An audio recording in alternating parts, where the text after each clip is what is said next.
O Lord, God Almighty, where does God dwells? But for Thee only we prayed Thy prayer, in humble hearts and simple minds, but for Thee we never had been guided. God remains with those who are steadfast on their path. Suresh Kumar Makam. Union is bliss. Separation is anguish. Remembrance is forever. Benediction, God Almighty's mercy be on thee.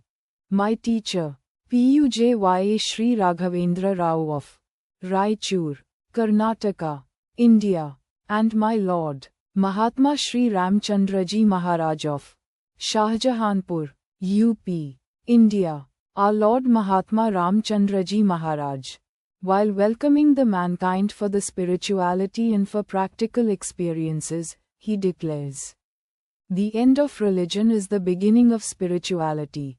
The end of spirituality is the beginning of reality. The end of reality is the real bliss. When that too is gone, we have reached the destination. A forethought to read this sacred treatise. Thy sacred treatise to understand in right spirit correctly is rendered and explained in the method.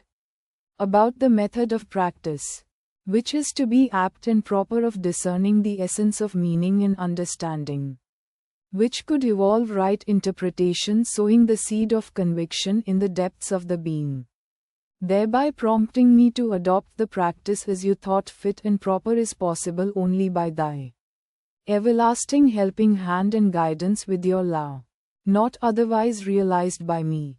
Amen. Preamble. The dawn was consumed by the dusk. The sun set out into the depths. The darkness was set. My experience is, when the sun present, the sun who never sets, is there, how then the birth of darkness can take place? But to my experience, birth of darkness is taken place. God citeth symbols, the saying goes, I did found the symbols of the birth of darkness, and to my astonishment, it is the creeping darkness, most dangerous form of darkness, and the creeping of the darkness, so forceful and powerful, that it crept and swelled the hearts, as if instantly, and the symbols were so powerful, and the first symbol is so nauseating, so awkward, so much unacceptable, in the no times of the civilized world. Such a ghastly acts, celebrations, taken place very soon after the physical veiling of the Son, of the Father, who dispensed the holiness of the Holy Spirit, of the holiness. It appears people enjoyed in the merriments of the celebrations of the Father. When the Father lost his only Son, for which the Father was lamenting and in severe anguish due to the loss of his Son, and those who gathered here and world over joined in gaiety in colors of purity, that too in pure white, merrily with the merriments, with the quotes and quotations. The birth of the Father who left his Son, who left in peace, having left his Son 23 years ago, is been getting celebrated on the eve of his dearest Son's departure from this world. In fact, he is the guardian. The Son was left here to look after and guard his subjects, his objectives, his aims, his goals, and his purpose and mission. What to say of other symbols of God citeths? The saga of creeping darkness, gulping darkness, engulfing darkness is continued, and the darkness is perfecting its grip on the hearts and minds and the body, and into two of the being, resulting into loss of spirit of the Father, loss of spirit of his noble teachings, thorough erosion of principles of practice to the point and extent of scant respect of their existence even, and the absorption of darkness, and the mergency of the darkness is so full, so complete, so in toto, that is, perfect state of darkness. Perfect darkness. Darkness perfected. Darkness can be present. When the Son is present, an individual can hold the darkness within him in the presence of the Son, and strange to the perception and observation, he consumes the light, power of the Son, and sustains the darkness, What great power and skill the said individual has evolved with the utilization of power and consumed the power to sustain the darkness, to maintain the darkness and continue the darkness. He just stands before him and declares as a declaration that, I exist. To observe the kind of a mechanism he evolved to evolve this process so as it can give the birth of the darkness. The darkness means generally is dark in color and no light in it. But I am speaking about the darkness, that which is invisible, which is imperceivable, which is intangible, but it has a blanket cover and it has the quality of enveloping. It has the quality of invincibleness in the individual who is marked with this. In his wildest dreams, he cannot accept its existence with him. But if you see his conduct, his living, with a critical insight and observe of the core of the self, all the general rules of good, all the general moral supplications of good, all the general ethical supplications of good, in thought, in feel, in need, strangely they will not be available for the perception. Rather other way, of perception, they are existing. The principle of human, the principle of marriage, the principle of family, the principle of relation, the principle of religion or the spirit of religion, spread of the darkness in these principles, led to the failure of the institution of human, institution of family, institute of marriage, institution of religion, institution of society and institution of relations and values results into the loss of their sanctity, their purity and thereby their purpose got defeated. Or the principle of spiritualness, or the principle of teaching or the principle of faith, or the principle of following, the principle of adherence, remain spiritless without essence. They are living but dead. The dead is living and continue to act and interact and conduct to show that the death truly occurred of the spirit. This is the power of darkness. It's such all-pervasive, that it is as omniscient, as omnipotent and as omnipresent. Next to the light it is standing. Rather along the light it is traveling. The sun who left the veil of his physicality on the 10th of April, 2006. The world he created was with brilliance and full of splendor. The grandeur is such that the great master, the Father, is living with full vigor and splendor, and the vibrancy is such that the hearts are used to vibrate in the remembrance of the Father, the Master. The hearts used to get melted. The soul used to get mingled, just a while taking the name of the Master, the Father. The hearts filled with brim of the love of the Master, the Father, and the devotion is oozed like nectar, and the devotees were prepared and were present in the presence of the sun, the sun. Light, light, light, and everywhere light. Alas, what happened? How such a sudden change can take place when every heart is illuminated, as if conducting like the sun only. How it can come to naught and end and leave it alone, the end. And it is emitting the darkness now, as if a dead heart which does not act. Where is the spirit, which was present in that heart? Where is the illumination of the mind gone? Where is the enlightenment, which the brain and mind is producing and even the being is producing? How to accept this reality? How to come to the terms with this state? I am baffled. I was searching for this cause, this reason and the basis for the sudden change. How can it be so perfect? How can it be so all-pervasive? How can it be so devastative, leaving only misery of an untenable level to any standards of human living? Leave alone of the spiritual standards. The truths are discovered, the principles are found, the aphorisms are framed, the governing laws are fixed, of the ultimate. But is there anybody who could say that they are realizable ones and they are practical ones and it is feasible to anyone to acquire them, and is there anyone who can bestow all of them upon a novice, upon a simpleton, upon a layman, upon a common man like you and me. When I posed this to the revered one, foot came the reply, yes, here is the Master, the God, the ultimate in human form present amongst us, who is accessible, easy to reach, a convenience provided by the God Almighty, nature. It is truly a concession which is my confession, given to the mankind to feel Him, to experience Him, to live with Him, the God. Then, is it not a concession? This great secret was revealed by Rao Sahib and this great secret is realized by him. This realized truth was his breath, was his life, was of his living and that was only getting transmitted to one and all and that is only the transmission, which he knows.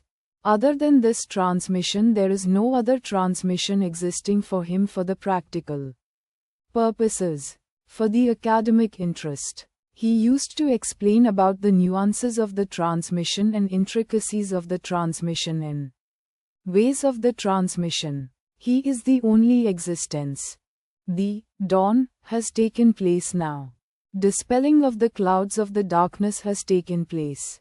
Light is visible everywhere and the realization dawned upon the events followed thereafter. The physical veiling of the Son of the Father, and that realization is He is the Spirit, He is the light, He is the enlightenment, His being is the form of illumination. His utterances are of Holy Spirit of the holiness. The sparkles of His eyes lit dead eyes to the light. The sound of His vocal cords sets out the rhythm of life and of the lub-dub of the dead heart even. The power of His mind sets in the power of mind itself in the minds of otherwise. Further realization dawned upon, till times of His presence and in His presence and everybody shined forth. Everybody is spirited, everybody is lively, everybody is brimming with life full. Oh, the minute, the physical veiling has taken place. Every one of them remained. But not he nor his father. They only remained, they sustained, they continued. Such is the juncture in that point specific time. The truth is tottering on its feet. The reality is crumbling. The cry of the death is issued forth. The foul state is emerged. The perfect helpless state, the most severe and painful state is enveloped demanding instant addressing to the expressed state. From their august and noble house, the call of the prayer is heard. The method of practice was unveiled. The practice is in-form worship of the ultimate.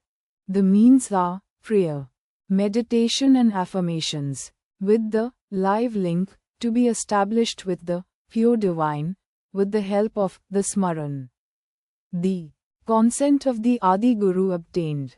The approval of the guardians present, the method of Ram Chandra, Layavastha in Brahman, as named and declared to the mankind as the surest solution for the perfect mergence in He ultimate in human form. Love in an absolute form is the only surest means for the achievement of the goal. The best definition given of Bhakti Yoga is perhaps embodied in the verse. May that love undying, which the non-discriminating have for the fleeting objects of the senses, never leave this heart of mine, of me who seek after thee. So in the above prayer the sage says, I will have that attachment, that tremendous clinging, only to thee, by Swami Vivekanand. I became thee and thou, I. Now none can say that, I am other than thee or that thou art other than me. The finality, the declaration of finality of love, is taken the form and the declaration is becoming one with the beloved. That's what exactly is revealed and that is the revelation. The lover and the beloved, both are losing their entity and their existence and the remaining is union. Result is oneness and the declaration is the one. That is what manifested. Hence the new era began in the annals of the mankind of the chapter of love, which was never seen the pinnacle of love and of the end of the love. Now it is visible. A proof was left with the finality. It remained as the unchallenging evidence, and that is, the love of Shri Babuji Sahib for Shri Lalaji Sahib. It was confirmed in the intercommunications of Shri Babuji Sahib with Shri Lord Krishnaji Maharaj and with Mata Radha. As such, Mata Radha said, "You are my brother now, and your love for your master is more superior and surpassing the love of me to Lord Krishna." In the utterances of Rao Sahib about Shri Lalaji Maharaj is everything and anything is Shri Lalaji Maharaj only in the existing is only Lalaji Maharaj. In the method of meditation prescribed by Babuji Sahib is divine light in the heart. The divine light is Shri Lalaji Maharaj only. The prayer which Shri Babuji Maharaj offered and addressed is to his master only. O Master, thou art the real goal of human life. We are yet but slaves of wishes putting bar to our advancement. Thou art the only God and power to bring me up to that state. It is what the above prayer is communicating to one and all. Is it not full and final statement of his oneness? His fruit of love or result of love?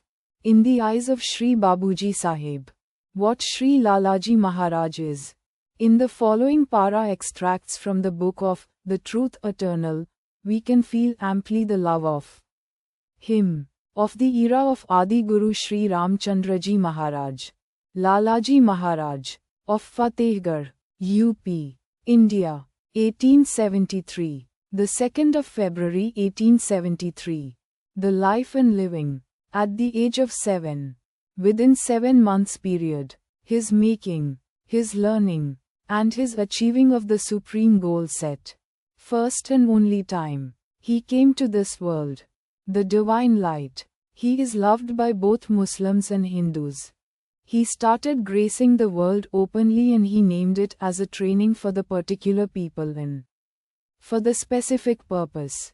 From the year 1914, he is training his followers under the method of practice which is named as Sant Mat, up till the divine light, the ultimate reality, ceased to grace this earth with his material presence on the 14th or the 15th of August, 1931. Vare wasl chun shawad nazdik.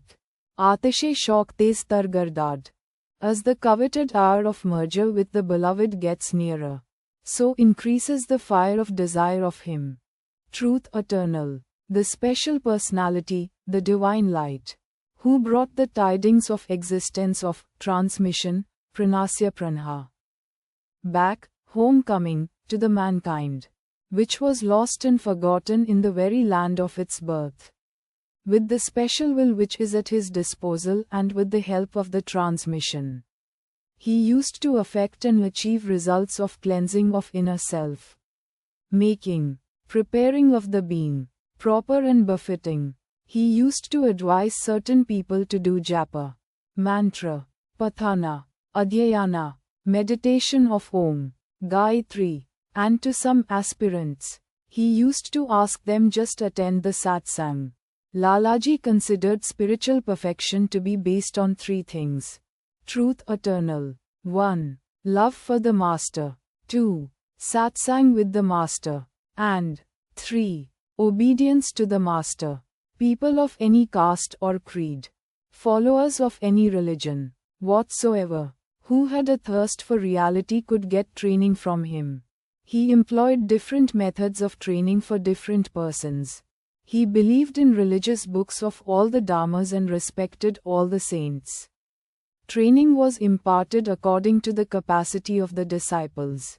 Stress was, however, laid on receiving the grace of the Master, participating in the satsang and meditation on the heart, and regarded the meditation on heart as the real sadhana. He attached great importance to the prayer. Supra-cosmic center, the central region, was the fabulous discovery, which existence was hitherto unknown to the mankind, and he made it possible to reach the central region with the body while living in this world. Up to the early 18th century and of the 19th century, spiritually, the human possible reach with their efforts, means and grace was before the beginning of supra-cosmic center. The reach to the supra-cosmic center was not possible by any other means. That too with body, because, with the body, while living in this world, if attempts are made, the result will be shattering of the body. The life flies off. Death is instant. In the traditional texts, Pind Desh, Brahmana Mandal and the Para Brahmana Mandal, which is the sum and total of spiritual spheres and expansion and existence. In one word, all the defined states put together is the God, the Almighty.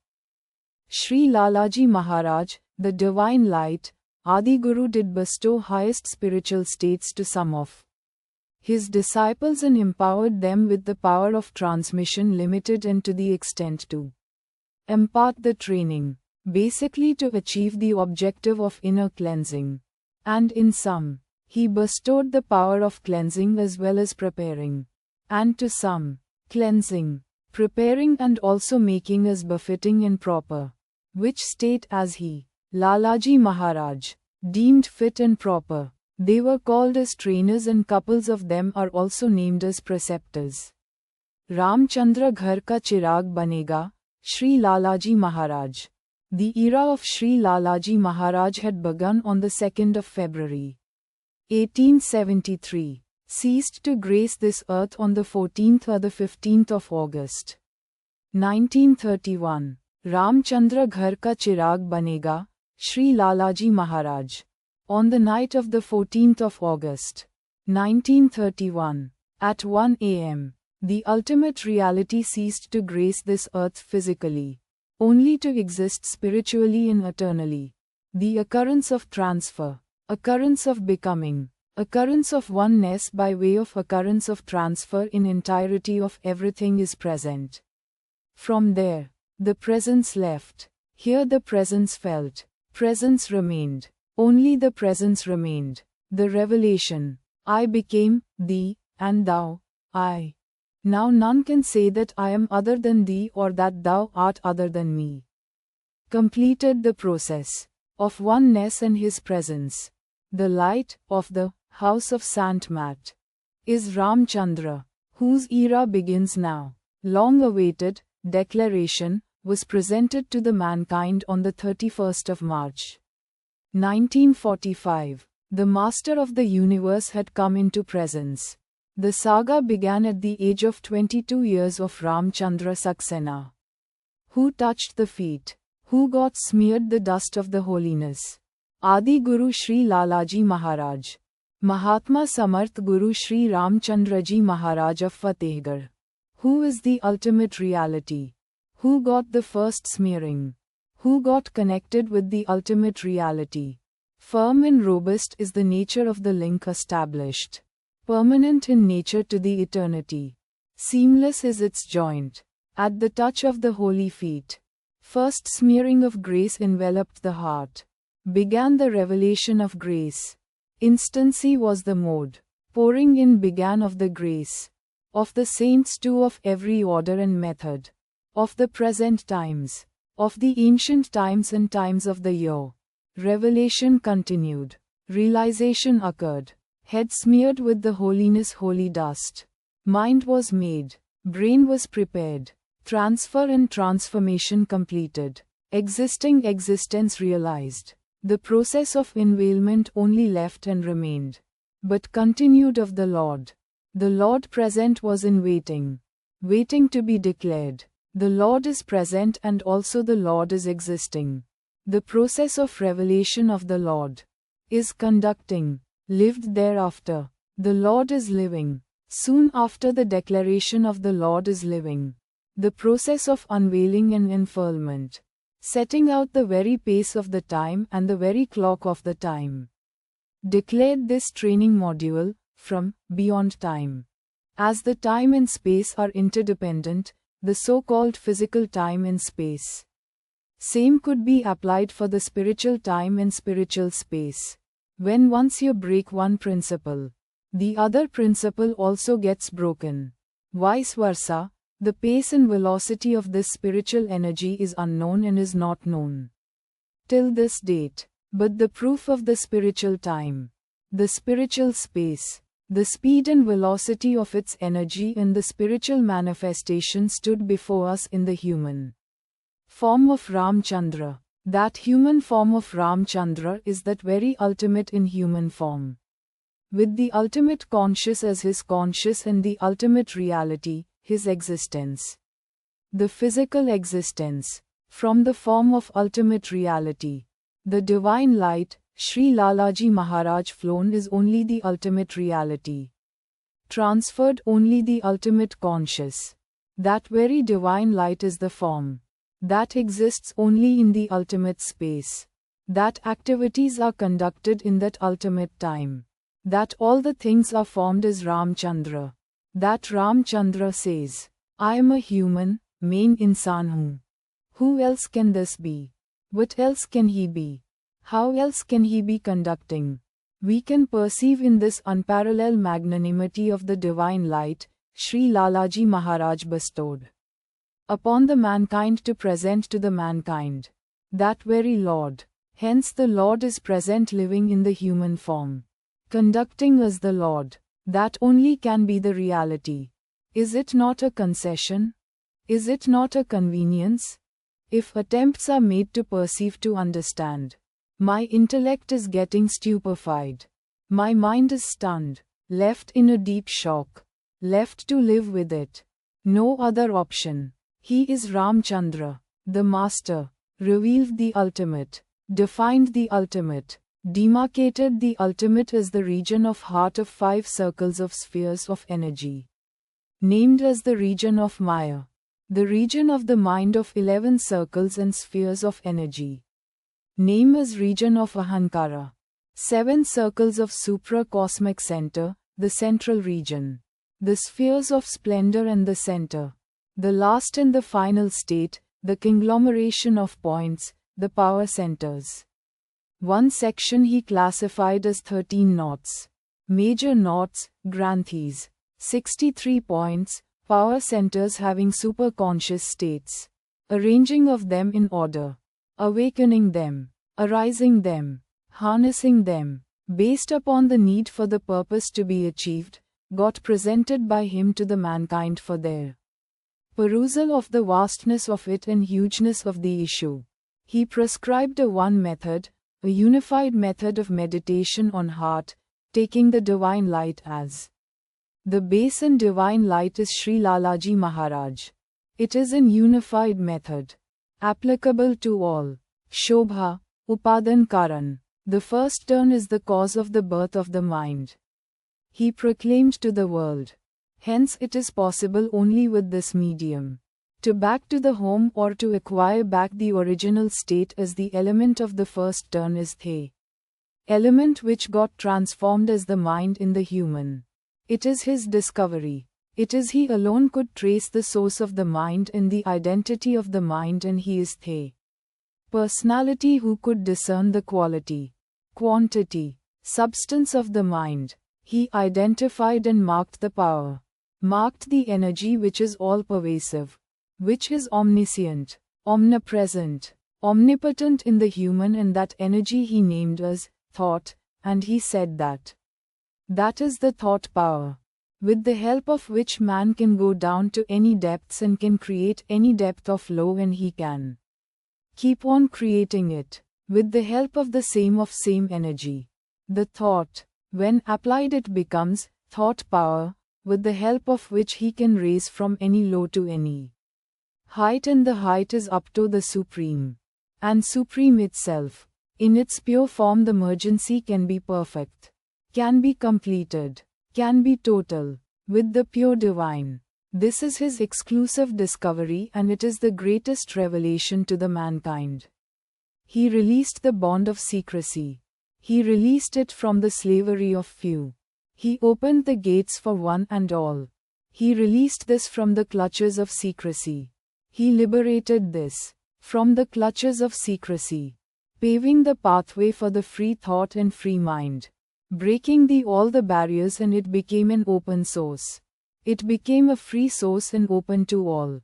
Free for all. Realizing the Rigveda mantra in toto, let the noble thought comes to me from every nook and corner of the world, he laid roads for the pathway of free thought and free mind. For the free flow in consumption, and further he realized with this liberation. The Vedic aphorism, Vasudeva Kutumbam. He realized this and opened the gates for one and all to realize this. He gave the profile of the mind. He created two sets of principles. And the primary principle of training. He named it as principle of prefect. And the final principle, he named it as the principle of preceptor. Accordingly, he prepared primary manual for the principle of prefect. He prepared the final manual for the principle of preceptor, which were revealed in his clairvoyant state for the training purpose to prepare the trainee. Hey! Principle of trainee, he set, standardized and perfected for his purpose only. The principle of prefect and the principle of preceptor are evolved. And in both the principle of the trainer. Primarily the principle of trainee only exists. When this principle of trainee only is perfected, then only any possibilities of enactment of further principles is possible. He prepared the trainers and helped the trainers by bestowing on them the needed power. Power in itself, power center in itself, region in itself, sphere in itself, conscious is in itself, superconscious is in itself. They present themselves as the principles and they are formidable principle. There is no leverage. There is no elbow space of adjustment in it or of it. Precise they are. Hence, to meet, to interact with them with the precision is precise. And the precision has to be perfect. Means to say perfect precision. Perfection with the precision of the principle is the need of the hour. Hence, the principle of trainee has to be perfected first with the precision. So, the module of training also should be perfection personification. Precise principle. Then only it is possible to prepare the trainee principle. The trainee, the trainer of primary, the trainer of final, the purpose. If all are precise, if all are perfect with the absolute precision, the birth of excellency takes place. And the results can be named as excellent. Only then, you can attempt or you can dare to attempt to touch the principles of power. In order to harness and utilize. For the supreme purpose. Under the supreme guidance of the Supreme, the Master, the Guide, the Gurudeva, the Lord. He enacted a training module and it is a training principle. He embedded in that training principle. Embedded. The prayer the principle. Meditation the principle. Supposition the principle for the meditation. The principle of cleaning. The process. The principle of prayer molded for the bedtime and named as the bedtime prayer at that juncture. Concludes with the submission and surrender of his day through activities and ending up in seeking. Strengthening of resolve to remain steadfast and get linked with the pure divine. During the wakeful state of the day, a principle of constancy is enacted for the sake of remembrance. And that enacted principle is remembrance, which should be made constant. i.e., the principle of constant remembrance. एक लायक औलाद से खानदान बनता है, घर का चिराग रामचंद्र होता है. A revered one makes the place revered. Quote, of the royal blood, of the noblest parentage, wisdom and maturity of wisdom is flowing like a blood in his system. A glance or passing wink of his eye is a snapshot of a vision of the situation. Crude to say, real-time understanding. His understanding is understanding, comprehending, solution, enactment of process of solution. Meticulously initiated action with an impeccable perfection. As a simple direction from the very ultimate. And the choice is just to abide and to follow the command. With such a graceful disposition and demeanor, he perceived the need to bring forth the spiritual centers at the places within the country and the spiritual centers, all over the world, primarily to cater to the needs of the trainee and specifically to cater the need of existence of the spirit, spiritual power, center, and to cater to the needs of the nature, climate, atmosphere and of the situations, in order to create a unified command for the spiritual command to exist and thereby other commands to harness, so as to produce welfare and well-being for the mankind and for the nature, for the well-being of the universe and for the purpose of God Almighty. Training is a minuscule part of the spiritual centers of which process byproduct is the emancipation of individual self. If, perchance, an individual self-trainee principle perfected, it is actually the principle which is perfected. The principle is perfected of the trainee principle which is having a relation with the spiritual training but not the individual into to perfected. The perfection of the individual along with the individual trainee principle, both are different. And perfecting the individual is again with a different set of principle for an application of harnessing that individual self principle, because an individual trainee for the training purpose, the training principle when initiated and perfected, the said trainee individual holds to himself his own individual principle and that independent individual principle is not getting annihilated or is not merging on the trainee principle. Hence, the training is taken by the individual trainee principle only because it is created within that individual self and individual entity, and he is maintaining all along the duality by consuming the power which actually been given or provided for the individual trainee principle but strengthened his individual entity and self principle. Thereby he maintained supremacy of individual entity and self over the principle of individual trainee for the purpose of God realization. Yes, he is having both the principles existing. One is the principle of divine, the other is principle of individual entity and self.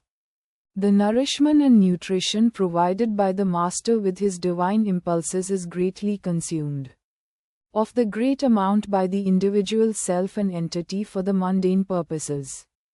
In order to accomplish the tasks of the mundane purposes, he strengthens the faculties to accomplish the task of the mundane purposes. The fine faculties which are in need for the principle of trainee got blunted. But the principle is existing. By intense indulgence, immersion, involvement with his mundane likes and dislikes, he created a formidable self and entity existence as a one principle, and this principle of divine, which was the principle of trainee, become only the source of supply of the power needed for the self-aggrandizement and accomplishment of his desires. To check this, to curtail this, to harness this, to orient properly, he created centers of training headed with the men by equipping them who are basically people of good in nature, helping people, by and large selfless people. In other way to say, they are not nuisance. They are not nonsense to the social order. Such kind of people he chosen and manned the centers, but empowerment he only gave. Empowerment is by delegating powers, by emerging power, by way of power centers, creating a power center, awakening, arising, couple of power centers, unifying couple of power centers after arousal, or creating a power entity within the principle of the trainer, in order to only to help others. In order to smoothen his task and reducing strain and burden on him. Him means the trainer, while performing the sacred task of cleansing, purging and purification, and to prepare for achieving to turn to the pure divine and to make for achieving to turn to the pure divine and to turn to that pure divine. For achieving to turn to the pure divine and to standardize the principle of the trainee. By perfecting the principle of trainee for the spiritual purpose, he is the master in relation to the word, the master to the spiritual management, and he created a Perfect replica of him, bestowing him all of his powers, made them to head at a geographical location, and he named those persons' place as a branch. The power is rested with them, not with place, and also he created another kind of people who could cater to the good amount trainees at a certain geographical location under the supervision of a head, branch head. And that center is manned by another principle called principle of preceptor. That principle he made it to emerge in certain people and made them to man the place, to cater the individual training needs. He found in his mature wisdom for the spiritual congregation, The Bhandar, to take place on this Mother Earth. Hence he made mandatory to emerge festivities and to emerge the moods of festivities during a period of a year. Begins with Basant Panchami, heralding of the spring of season, and the birthday celebrations of a Adi Guru, the divine light, to immerse the globe in the creation with the divine grace for 3 days. For the specific purpose of generation of funds for the sake of main ashram building at Shahjahanpur, he obliged with a great reluctancy of the honest and sincere requests and humble prayers of the followers to celebrate his birthday celebrations, and the first birthday celebrations of him was taken place in the year 1975, and the function was held at Hyderabad Center. When the task was accomplished, he was in great remorse to continue his birthday celebrations. Unmindful of his inner wish, during his lifetime the celebrations were taken place. Gracefully he allowed it. Birthday celebrations of Lord Krishna Janmasthami he envisaged and practiced. Later he introduced Founders' Day celebrations, local center celebration, to attract the divine grace. In all these celebrations, attracting the divine grace, allowing the divine grace to descend, and he used to offer the bhog to the guardians of the method. The guardians of the path are Lord Shri Krishnaji Maharaj, Yuga Purusha, who has introduced the bhakti as the means; Mata Radhaji, who represents the law; Bhagwan Buddha, enlightenment, away from every kind of other rituals other than meditation; Chaitanya Mahaprabhu, poetical Nama Sankirtana, connecting himself through the form of sound with the pure divine; Swami Vivekananda, Shraddha Swarupa, true disciple, form of faith and form of disciple; Adi Guru Shri Lalaji Maharaj, the divine light. Realization of all this on dotted lines of every principle, i.e., the principle of trainee, the principle of trainer, the principle of prefect, principle of preceptor, principle of training module, principle of consciousness, principle of faith, principle of devotion, principle of love, principle of absorption, principle of mergency, principle of oneness and principle of one, principle of power, principle of splendor of all the principles, essence of all the principle, the Lord Shri Babuji Maharaj sought to it to emerge in his other self. That other self is Raghavendra, and that other self revealed, presented to the world as the proof of existence of this eternal principle. With a time date specific he recorded himself, and that founding of his records he sent in writing through the letters to the disciple, that is his other self, that is Raghavendra Rao, and they are available for one and all. Initiation with the divine began with the letter. Through the correspondence and practicality of the initiation matured in the association with the divine. Clinging with the divine established at the onset of the beginning of the practice of meditation, which was fructified within the span of 7 months, which began on the 3rd of March 1955. Fructification 12th October 1955. Love at first sight occurred in the last week of October 1955. The lover disappeared. Beloved only present thereafter, and it occurred at Shahjahanpur. For the first time, special personality when started his work, and the work is the change. Waiting was quite long. Task was huge. Situation was in the state of unchanging and formidable. No leverage, no elbow space, no free state, not airtight, but watertight is the situation. The turning is made, the turning was perfected, the turn was to the destruction and annihilation. Turning is towards it, nay, the turning acquired it. Perfect curvature, terminals of curvature, well seeped and deep. These states were perceived by the special personality in his clairvoyant state. Sets himself for the change. Initiated the change. Steadfast as he, steadfast he was. Unmindful and unconcerned for rest of the things. Concerned and committed only for change. The change is for the world. Change of the world. World and human are synonymous words for him. He is certain. If you bring the change in the human, you have changed the world too. Hence he oriented all efforts, all his actions, deeds, to bring the change in the human, to help him and to assist him, the human and the world. He effected the change upon the world. And to begin with, he started cleansing the atmosphere of the poisonous elements of wrong forces. He set out the bad states. He effected the change in the trend of the energy for the positiveness and for the betterment by infusing purity, sanctity and divinity. Due to its effect, intellect of the world set itself to bloom. Due to its effect, human brains absorbed the positiveness. Committed become the psyche of the development of well-being of the mankind and of the world. And the spirit of humanness has sharpened. And the human spirit has started working relentlessly to fight out all odds to tide over all obstructions and oriented itself for the welfare and well-being of the human society and of environment as a one single entity, not as a separate entity. Now the present human society is understanding as so. The creation is the one single entity. Everyone and everything is part of it. Intellectual giants are born. Genius brains are at work.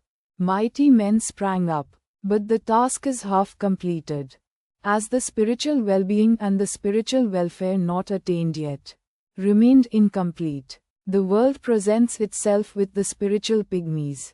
But the need is for the spiritual giants and of the mighty men of spirituality and of geniusness of spirituality. The special personality searched the universe, scanned the world for such souls, felt the need to find them, felt the need to awaken them, felt the need to arouse them, and felt the need of empowering them too, as there was a sluggishness and lack of strength and power at their disposal.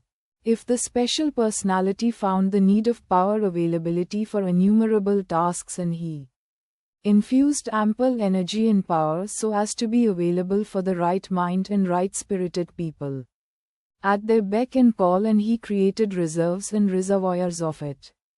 And the search and quest of him is on with right earnest, and his seeking for the right kind of people so earnest, and his deep yearning to have such kind of associates, and his yearning of soul. It became in every inhalation and exhalation consumed for it, and his prayers at the lotus feet of the Adi Guru is such that he riveted himself at the holy feet at the holiness to grant the boon of such associates, and never raised his head from the holiness. The grant issued forth from that august and noble house for such kind of a souls and associates. The call was heard. The fellow traveler is born, and it became the call of the fellow traveler. The soul in waiting, the being in waiting, the fullness of spirit is present. Having a sound mind, sharp intellect, ample and abundant intelligence, committed, unwavering thought, perfect human at heart, original thinker, flawless in behavior, spotless in character, simplicity. Oh, here was the personification personified. Multitudes of character, perfected in him, with service and sacrifice. His being was made. He only touched once his feet, the personality's feet, and remained there. Love, oh, it oozes out from his pores. Leave alone from his eyes. Forget about his vocal cords. unmindful of the source of his heart. Every thought that issued forth from him is laced with the law. Every act of him is dyed with the pure law. Every gesture of him, love is in motion. Every frame of his conduct is made with love. He opened a class and conducted the classes there for the persona of humor. Individual of wit, laughters of students, bunches of smiles, bouquet of hilariousness, filled with buckets of joy. They all learn from him rudimentary principles of the subject matter in every session. The member students are humor, wit, smile, laughters, hilarious, who regularly comes to his class, learns the rudimentary afresh, every session, every day, raise of his eyebrow, raised with a compassion, turn of his head, flow of love is turned. The very Mani moved with the dispensation of love. That love itself became momentum and motion. The love of his master and the love for the special personality. Just met him and the eye is gone. Only these things remained. The divine is in action. The action itself is the divine. Who is he? Who is the special personality? Who is the master? Master is Ram Chandra of Shahjahanpur. The special personality is Ram Chandra of Shahjahanpur. Then who is the one that met him? That is Raghavendra. Who had gone? That is Raghavendra. Who remained? That is Ram Chandra. Who continue to remain? The Ram Chandra. Who inhales and exhales? The Ram Chandra. The gospel was made available. The gospel was made to spread. As the gospel was descended and revealed by Ram Chandra. The time has come to spread in India, in general and in particular into the world. Specifically, for the South India, it is the Raghavendra who took the mantle of spreading the gospel and he reached every nook and corner. He spread it across the Deccan plateau, evenly covering by remaining odd to every other person. In those times where the word meditation is Greek and Latin and those times were filled to the core with a superstition of highest degree and the pinnacle of its height is complete and there is nothing beyond, nothing above it, and this superstition is like an infectious disease, incurable disease, like a terminal disease eating into the vitals of human society, absorbing within every religion, every sect, every order, every means of religions or of spiritual, and no escape for any so-called godly means. It was those times. The literacy rate was 5 to 7%. That 5 to 7% literacy rate is not a confident utterance but a guesswork. For the female literacy, there is no acceptancy. Providing literacy to the female children was a taboo. Leave alone sending the female children for athletics, for sports. Sending them to the college was a Herculean task. Sending them for a job was a forbidden task. Child marriage was rampant. Widow marriage is non-existent, howsoever cruel may be the life in the hands of the husband. The divorce was non-existence. Infant mortality was at its peak. Prenatal, postnatal child care was tradition-based. Closed its door to the modern medicine. Sexually transmitted diseases, STD, was at peak. Unsafe sex, unsafe unending indulgence was at its high. No room or scope for the civic sense in the human society. Cleanliness is next to godliness was a forgotten slogan. Training, the very word left the dictionary of human living book. Hence, no skills, no expertise, group of people. The result is no useful and productive contribution to the society with able-bodied mind people. Though having able-bodied mind people, religiosities, orthodoxity, religious animosity, untouchability, inhuman cruelty in the practices were at its peak. Such was the times in society when Rao Sahib took the mantle to spread the gospel. For those situations, for those circumstances, for those conditions, to effect a change, and the change has to begin from an individual. For all these evils, spirituality is the solution.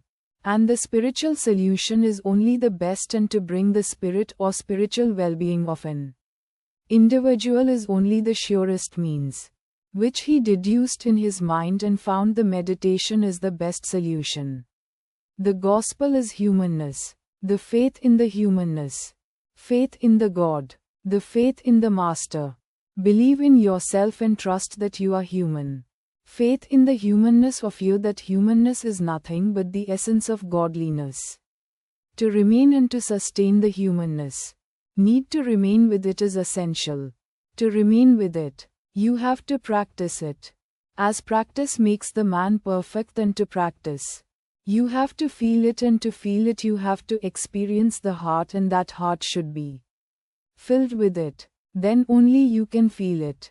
And to fill it, you have to initiate the systematic procedure, and that should be divine ordainment, and that ordainment emergence should be from the core of the heart, and that should be the heart-based method, and that is what the meditation which is based upon the heart, given by Babuji Sahib, initiated by Rao Sahib, relentless while working, effortless in efforts, untiring is his being, unmindful of obstacles, no considerations of difficulties, meaningfulness in approach, committed to the cause, always available, remains ready to begin, any time, any task, methodical and meticulous in job, dedicated with the devotion, for the purpose, no mean anywhere, mane is means only, flawless in doing, spotless in conduction, all time, all place, all while, for any task,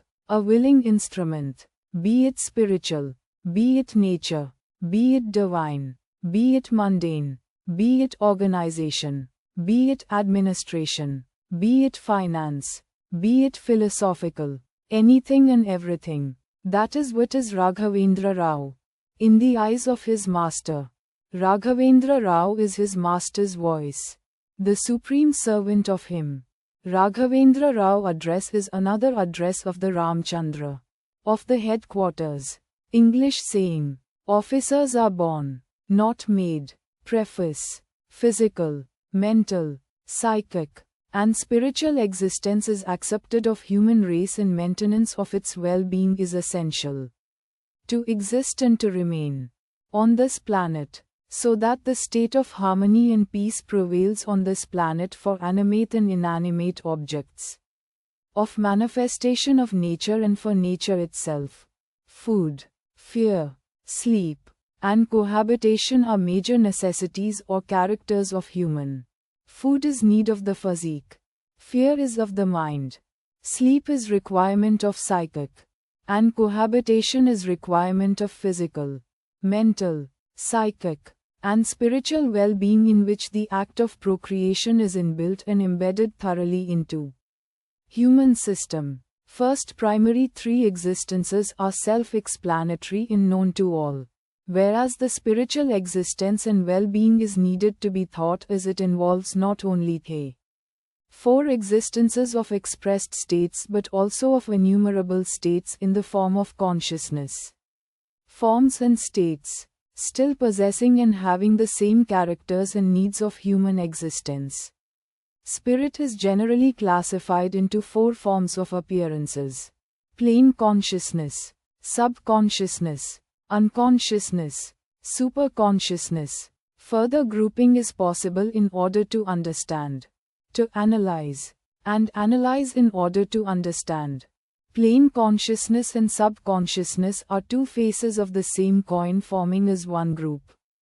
Plane consciousness is gateway of external existence and gateway to internal existence, and works as an end terminal of receiving information and sending information for initiating the process of action and reaction for all the states and stages of existence of human being.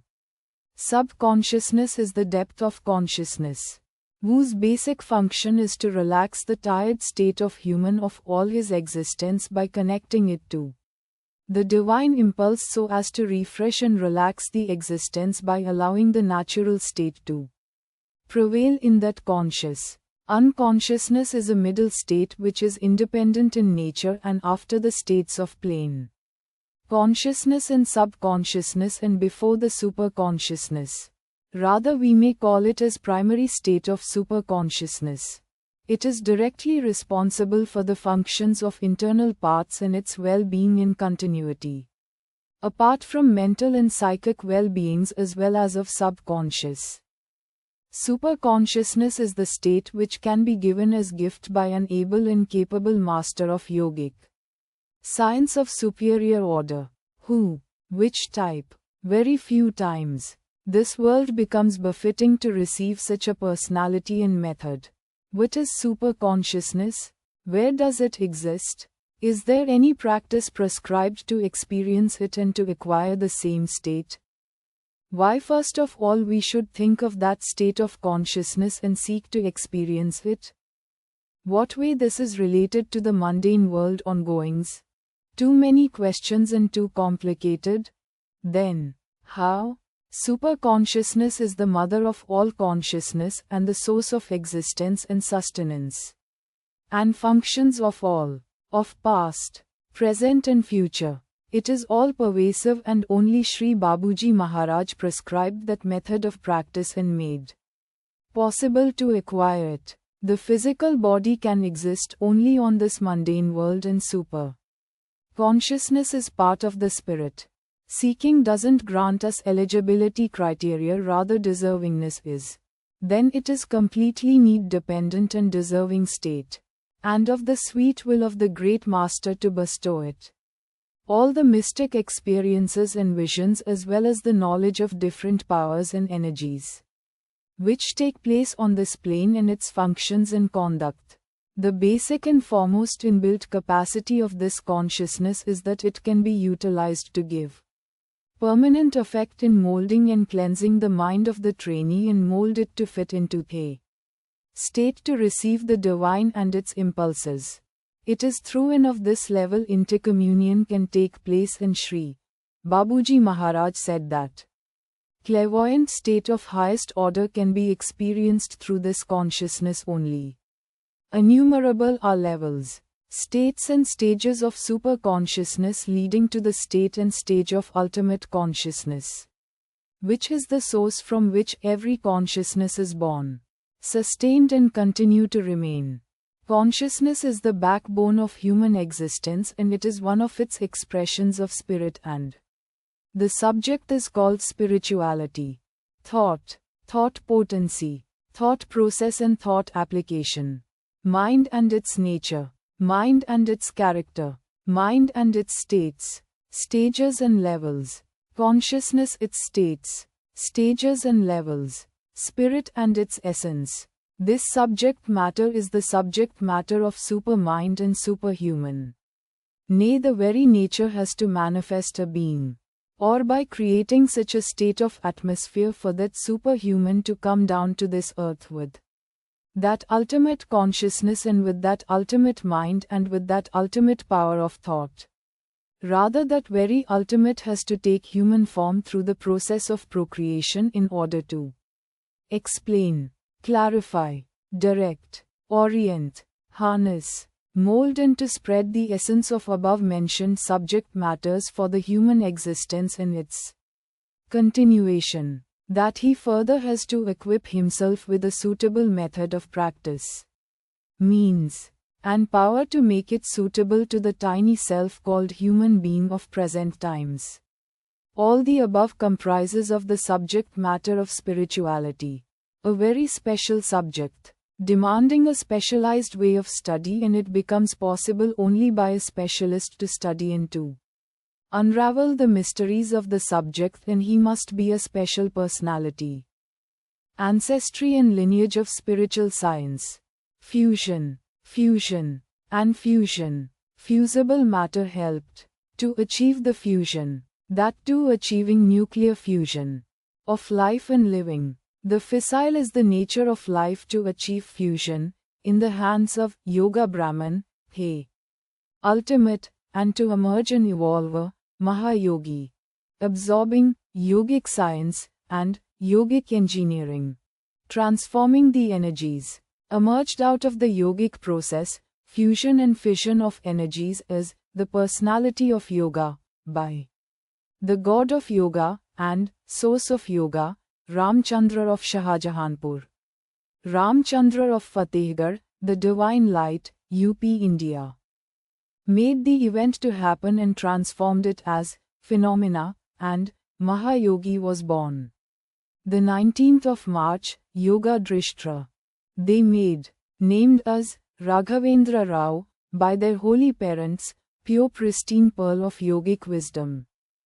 Presented to the posterity, only to release and issue forth, the spiritual renaissance, as great gift of God to the mankind, so as to remain forever as everlasting gift amidst them.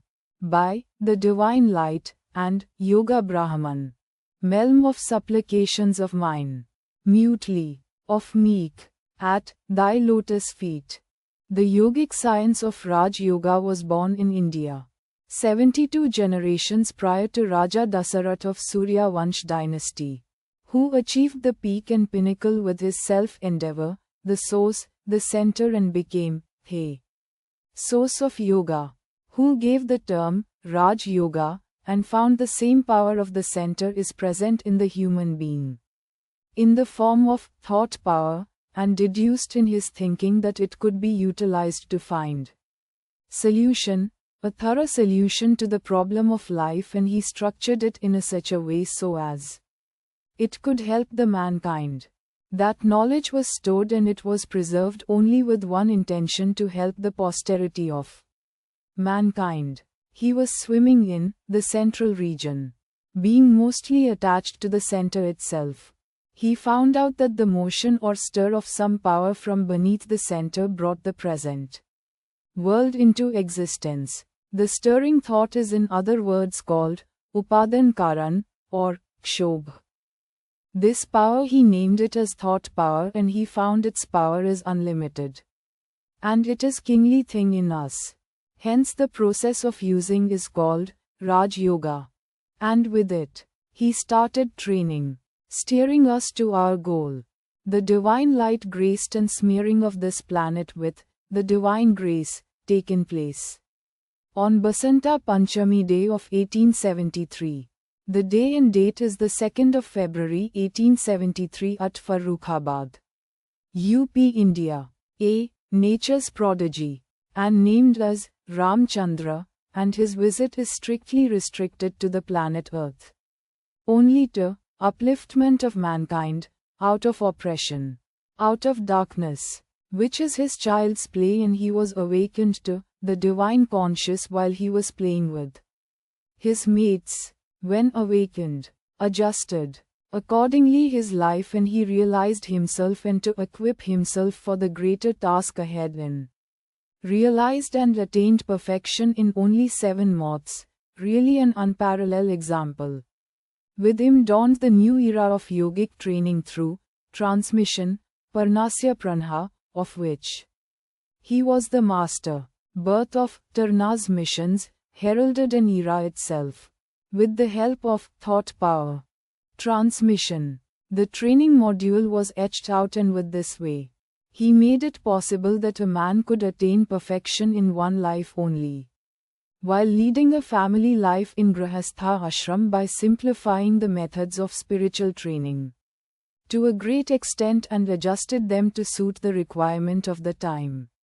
Among his innumerable researches in the spiritual field, one is given under the head of Central Region, in the book of Efficacy of Raj Yoga in the Light of Sahaj Marg.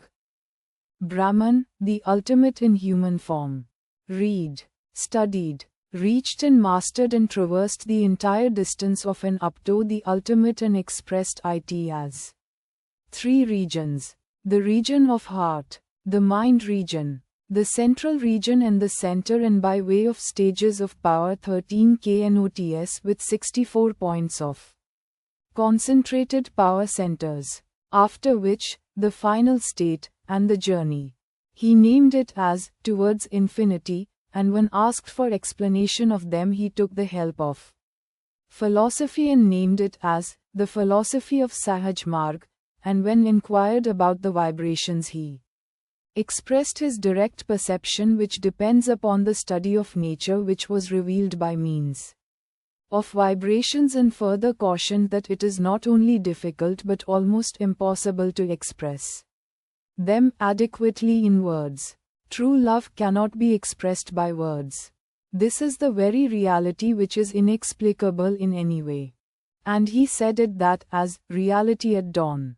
Contents 1. Synopsis. Mission and objectives. Principles of practice. 31-2. Genesis. 36 Shri Lalaji Maharaj, the Divine Light. Adi Guru. 37b. The Lord, Ram Chandra. 42c. Gurudeva Pranya Swarupa, Raghavendra Rao. Point 48. 3.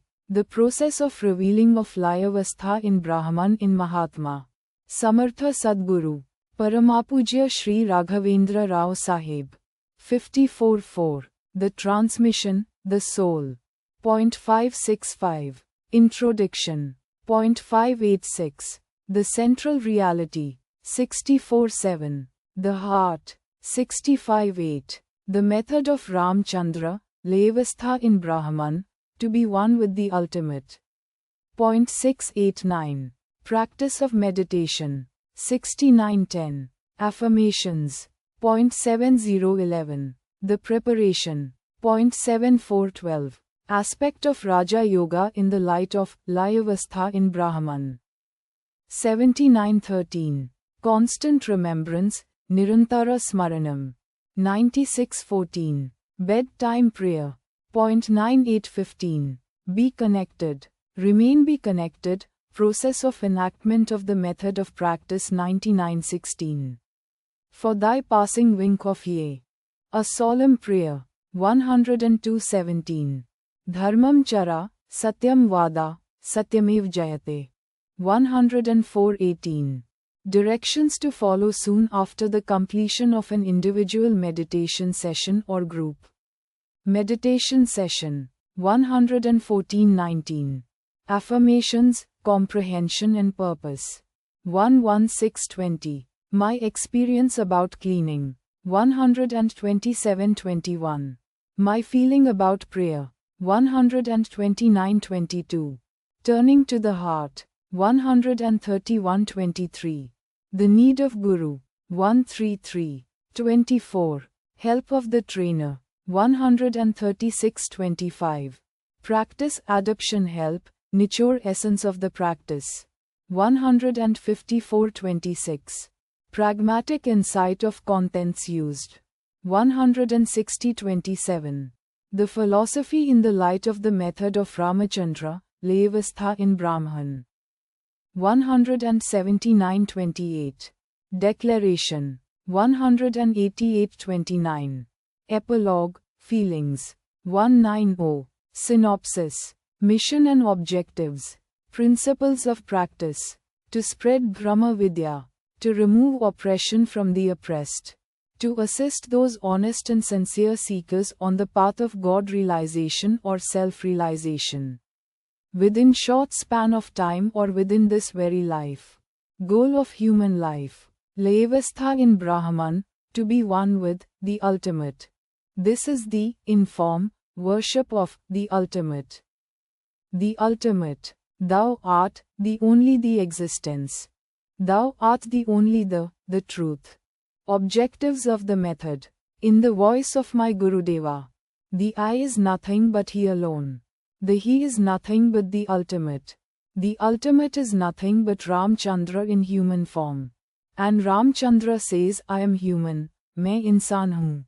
My Acharya Deva Mahatma, Samartha Sadguru, Parma Pujya Shri Raghavendra Rao Sahib said, I is nothing but he alone. He is nothing but the ultimate. The ultimate is nothing but Ram Chandra in human form. Ram Chandra says, Main insan hoon, I am human. I means oneness, i.e. body. I, self and existence. He means the cause and effect for I, and the result is I, and it is the basis and base of I. And I can be termed as an extension of he, and may be said as he alone, i.e., I is nothing but he alone. The need and necessity of the Brahman, the absolute, the ultimate, is for the emergence of creation. And the goal, aim and purpose of creation is to bring out or create the pristine pure pearl, the human, who could spell the existence of the absolute, the Brahman existence. Such a one to be emerged by the state and stage of he, which state and stage could be termed and said as intermediary state and stage, and named as he, between human, he and the absolute. The he is nothing but the Brahman, the absolute, the ultimate. Practice of the method. 1. Begin and do your meditation before sunrise for about 45 minutes to 1 hour. 2. After sunset, when you have some leisure, spare about 45 minutes to 1 hour for doing evening meditation. 3. Practice of constant remembrance during the wakeful state, when you are awake, with the help of Nama Smarana. 4. Bedtime prayer. To sit for bedtime prayer before going to bed. Sleep. Spare 15 minutes to 1/2 an hour for prayer and get linked up to the divine in a prayerful state. Thereby acquire the sleep state, while gently turning to your heart, where you feel lub-dub, feeling and experiencing the Lord. For housewife, it is essential and advisable for her to do the meditation whenever it is convenient, at her leisure, but not necessarily before sunrise and after sunset. And it is essential for her to attend to all household chores, including attending children and elders, in constant remembrance of the divine and as a trustee. The cooking and serving should be done in constant remembrance and also reciting the prayer. Due care to be taken for the cleanliness and hygiene while cooking, serving and preserving the food, etc. For children, teach the child the prayer and make the child to recite the prayer when it wakes up and before going to bed. Sleep once or twice. Meditation. Meditation means deep contemplation in silence, resulting in absorption in the Lord. And the state of meditator, seeker, is of a witness at the beginning of the process of meditation, which process leads you to forgetfulness, erasing and effacing and nullification of individual existence with the replacement of he, Lord. Process of absorption, initiation and ignition, by utilizing the means of smaran, vision and meditation. The I, to become, he, and that, becoming, is by that very process of absorption, by utilizing the means of smaran, vikshanam, vision, viewing, and meditation. Remembrance constant, smaran. Smaran means sound of silence. One-pointed continuous thinking, eka tatava chintanam yogam. Turning. Intense inward pulling is turning. Turning is the process. Process means and indicates rise and fall. That rise and fall has the force and strength to sail through. Smaran alone can help. It smoothens the sail, tide over the tides of rise and fall. The sailing with the help of smaran takes to the destination. That is the beginning of viewing. Turning is a continuous process till the last breath of life, and the last breath to be consumed in the smaran of Him. Vision viewing, vikshanam. Vikshanam is an attempt. Attention of vision be affixed and riveted at the point of lub-dub of heart with intensity, by holding the thought and continuing holding the thought. Thought means here smaran of Ram Chandra, Raghavendra. When I see him or attempt to see him, it is vikshanam. When he sees me and me realizes, it is darshanam. Peep deep through the heart and get riveted at the point specific, is vikshanam. I.e., viewing of the Lord sitting and meditating himself upon himself, and get absorbed in him. Note, by continuously doing Vikshanam gets strengthened and then repeatedly done. It is an abhyas. When the abhyas becomes continuous without any break or gap, it becomes sadhana, the one who holds on to it. Sadhana is sadhaka. Vision actualization, darshanam. Vikshanam is an attempt, darshanam is a grant. To view means to worship. Purpose. To worship as if thou savest him. For if thou sayest him not, yet seeth he thee. When the remembrance of the beloved intensifies, resulting into intense restlessness to see him. In form. That lays the pathway for, in form, to emerge. Parallelly, evolving visual capabilities of highest order of a vision medium evolving befittingly of a proper media of vision to see or view the Lord. And to view, light is the need in. Light is nothing but the divine light, and with the help of the divine light alone, it is possible to see the Lord. Because the divine light emits from the Lord alone and it is his sphere. When, in form and real, the emergence of the Lord takes place, then it can be named darshanam, and darshanam is the grant. Prayer goes up, blessings comes down. Vision viewing, vikshanam is the beginning of the end, which is the culmination of practice of smaran of the Lord, and the Lord in the real sense and truly emerges. And that emergence of the Lord get expressed in the human system as humility, and the body gets the boon of relaxation. Ease and becomes natural, with slight bending and turning to the heart. And the heart and the entire being is filled with the divine light. By the time the divine light spreads and absorbs, the I and self become non-existent.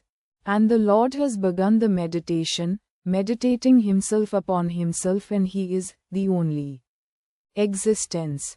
And the perception of light and presence of the Lord is also lost to the perceiver.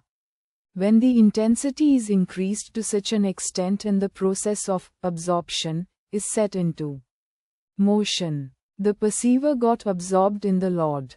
Now, neither there is smaran, nor vision, nor meditation. That is called the real and true meditation. Essence realized, spirit actualized, benediction formed as transformation. The in form and real emergence of the Lord. When takes place, the being experiences instant transformation, and this is the meaning of Mahapurusha Darshanam.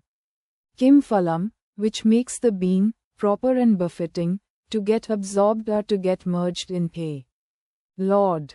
After sufficient amount of time, the abhyasi spends in the state of absorption, and gradually he recedes back with a fresh state, again to continue his abhyas only, i.e., to be one with the ultimate. Again, constant remembrance. Constant remembrance means the live link with the divine, constantly and continuously during a wakeful state. It is continuous meditation. Meditation at the specific hour is one-time intense charging of the process of constant remembrance.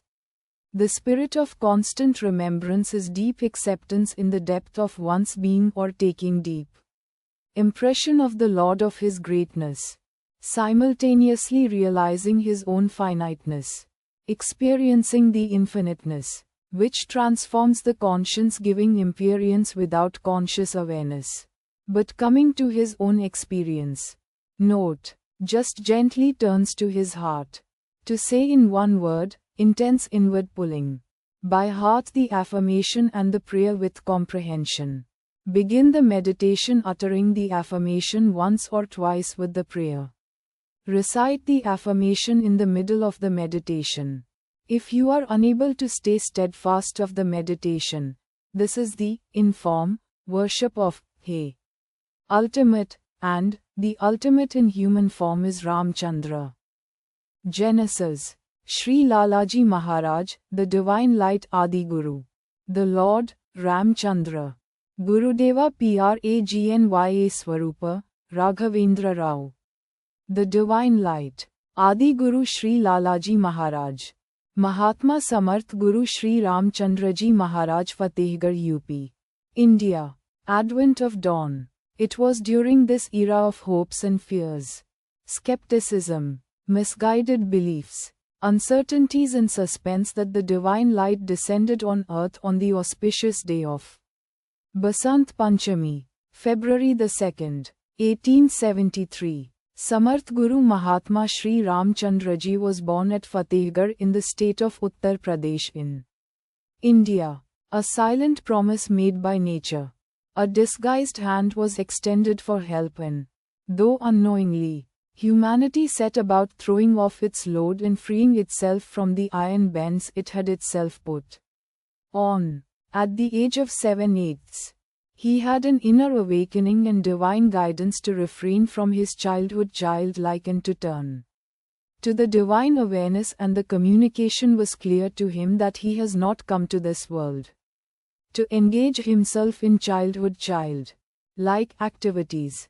He was asked to refrain from them and turn to the divine consciousness, and he did it. He acquired the needed divine consciousness and completed his journey to be one with the God ultimate within a short span of time of 7 months. He began training people on the path of God realization by prescribing certain people to do japa only, some people to do mantra only, others to do Gayatri recitation only, some others to meditate on Om only, certain people to meditate on Gayatri on heart only, few people to just reading scriptures only, and few others to attend satsang only. But he used to undertake the inner cleaning of all his abhyasas as his job, and whenever there is necessity he used to give transmission. After his level of preparation is completed, i.e., becoming proper and befitting to achieve the objective, the abhyasi is at liberty to choose the path of his choice in furtherance of the objective. No binding on the abhyasas to follow him thereafter. Thorough conviction of bountifulness of God, implicit faith in saints' grace is core essential on the path of spirituality, which he believed and put it into practice. He further believed that nothing be achieved anything by force or by might, by deservingness or by ability on the path of spirituality. It is only by his kind grace it is possible. He named this method as Sant Mat. Wait patiently for the fulfillment of thy Lord's decree, for verily thou art in our sight. He is the most merciful of the merciful. Our Lord is God. The divine light is the way Shri Babuji Maharaj used to refer, Bhai Adab se betu, Lalaji Sahab padhar rahe hain. Lalaji Sahab apni palang ke upar बैठे हैं. होशियार. Quote. दिल के धड़कन रुक जाता है, सांस बैंड हो जाता है, एक पाल के लिए लालाजी साहब के स्मरण ना हुए तो भैया हम का कहें, ये सब कुछ लालाजी महाराज की कृपा है। हमने देखा कुछ, हमने ना देखा कुछ, हमने ना सुना कुछ, हमने ना सोच सका कुछ, लालाजी महाराज के सिवाय कभी इन्होंने इस धरती पर जन्म ना लिया। पहली बार और एक ही बार इस धरती पर उनके आना हुआ। वही है the divine light. Dead mind to live, death of spirit to life, hopeless to hope, to lit, to illuminate and to enlighten, to dispel the darkness, to melt the frozen lives so as to release the frozen state, to melt the rocky hearts, to infuse the spirit, to clean the atmosphere of ungodliness, to clear the unspiritualness, to clear the impediments, to destroy the evil, to fill the humanness, to clear the impurities so as to fill the purity, to make this world as the abode of sanctity by filling with the divinity, to lighten up the entire globe, nay the entire universe, that is possible only with thy presence. Hence thyself is the prodigal son of the nature. The great men seldom born but born with the great task at their disposal to achieve. Thy visit to this planet is not accidental. Thy coming is filled with the purpose. The Lord homecoming. Thy unveilment of transmission, thy unveilment of central region, thy unveilment of the center which thou made it possible for the human, while having the human body to have it and to reach it, to be one with it. Thou art the divine light. Thou art the existence. Thou art the truth. Thou art the only. Adi Guru Shri Lalaji Maharaj. This special personality, who was a prodigy of nature, the ultimate reality, brought back to humanity the long-forgotten art of transmission of the Upanishadic Pranasya Prana, and worked out a novel method of spiritual training which completely relieved the practicant of almost all of his responsibilities. Both his philosophy and the method, though based on Vedic foundation, are entirely new and are rightly termed by Dr. K. C. Varadachari as a new darshana or the seventh darshana, the location of center or God, the discovery of a region beyond the supracosmic sphere called central region in the ultimate state termed by him as Tam were like a closed book to knowledge. These discoveries have provided food for thought both to the intellectuals and the spiritualists alike. Thou seemed human and divine, the highest, holiest, man Lord thou. Our wills are ours, we know not how. Our wills are ours, to make them thine. The heights of great men reached and kept, were not attained by sudden flight, but they, while their companions slept, were toiling upward in the night. Longfellow, once he wrote, "It is good to be put to worries. The home is the training center for submission and endurance. etc. It is the greatest form of penance and sacrifice." At another place he writes, "As for afflictions and worries, I too had mine which might perhaps be shocking to another. Often I had nothing for my meals. I had a number of children and dependents to support. Besides, at times I had to help others too, which I could not avoid. The entire responsibility was upon me alone, and I had to manage all that and provide for all requirements. I may also tell you that sometimes there was only one quilt, and that too with badly mutilated padding, to cover the whole family. But I took it as a display of misfortune only, which passed away with time. I felt that all this was absolutely of no importance to me as compared to reality, which was predominant in all my being. So I ever smiled on them, thinking them to be the very way of liberation." He often directed his audience to thank God for the various amenities given to them by him, and advised them to put them to right use and resort to good actions so that they may be made permanent.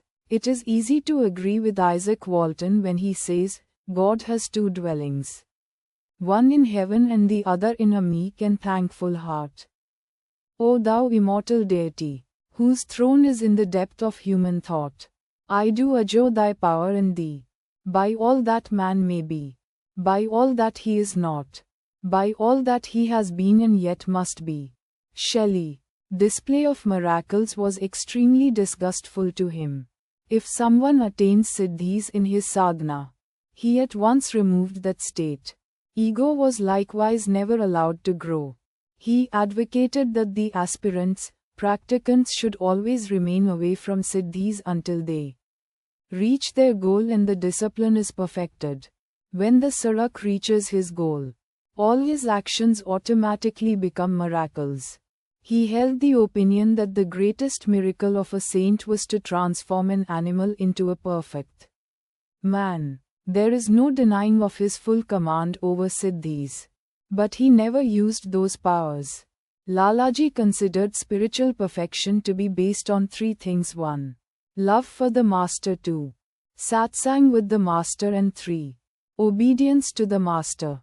By Shri Lalaji Maharaj, from the Book of Truth Eternal. On the day of leaving his mortal remains, he came to the puja room unaided, and all by himself lay on his bed with his eyes closed, never to be opened again. At 1 a.m. the 14th or the 15th of August 1931 in the night, the light which had illumined and enlightened the hearts of groaning humanity with unparalleled love and changed the face of the earth, allowed itself to be extinguished. This great house of madmen, which we call the world, was left to be lit up by the small and big sparks he had lit. Ram Chandra, the Lord, main insan hu, I am human, smeared this earth, paid a visit to this planet Earth, heralded his coming to this earth on the specific date of the 30th of April 1899 at Shahjahanpur, UP, India, to the noblest parentage. Early life, as a student under the tutelage of Adi Guru. Reached the holy feet of Shri Lalaji Maharaj on O3 Road, June 1922. Received the transmission for the first time. Remembrance aroused of him naturally. Effect lasted for several days. Lived in a different condition and state and atmosphere. Started meditation on my masters, Shri Lalaji Maharaj. Formed spontaneously and continued. Reached pinnacle. Fulfillment taken place. I became thee, and thou, I. Now none can say that I am other than thee or that thou art other than me, in the vision too. Shri Babuji Maharaj revealed by Shri Lalaji Maharaj. Practiced. Meditation on form, remembrance, continuous evolving absorption and adjusting the way of life.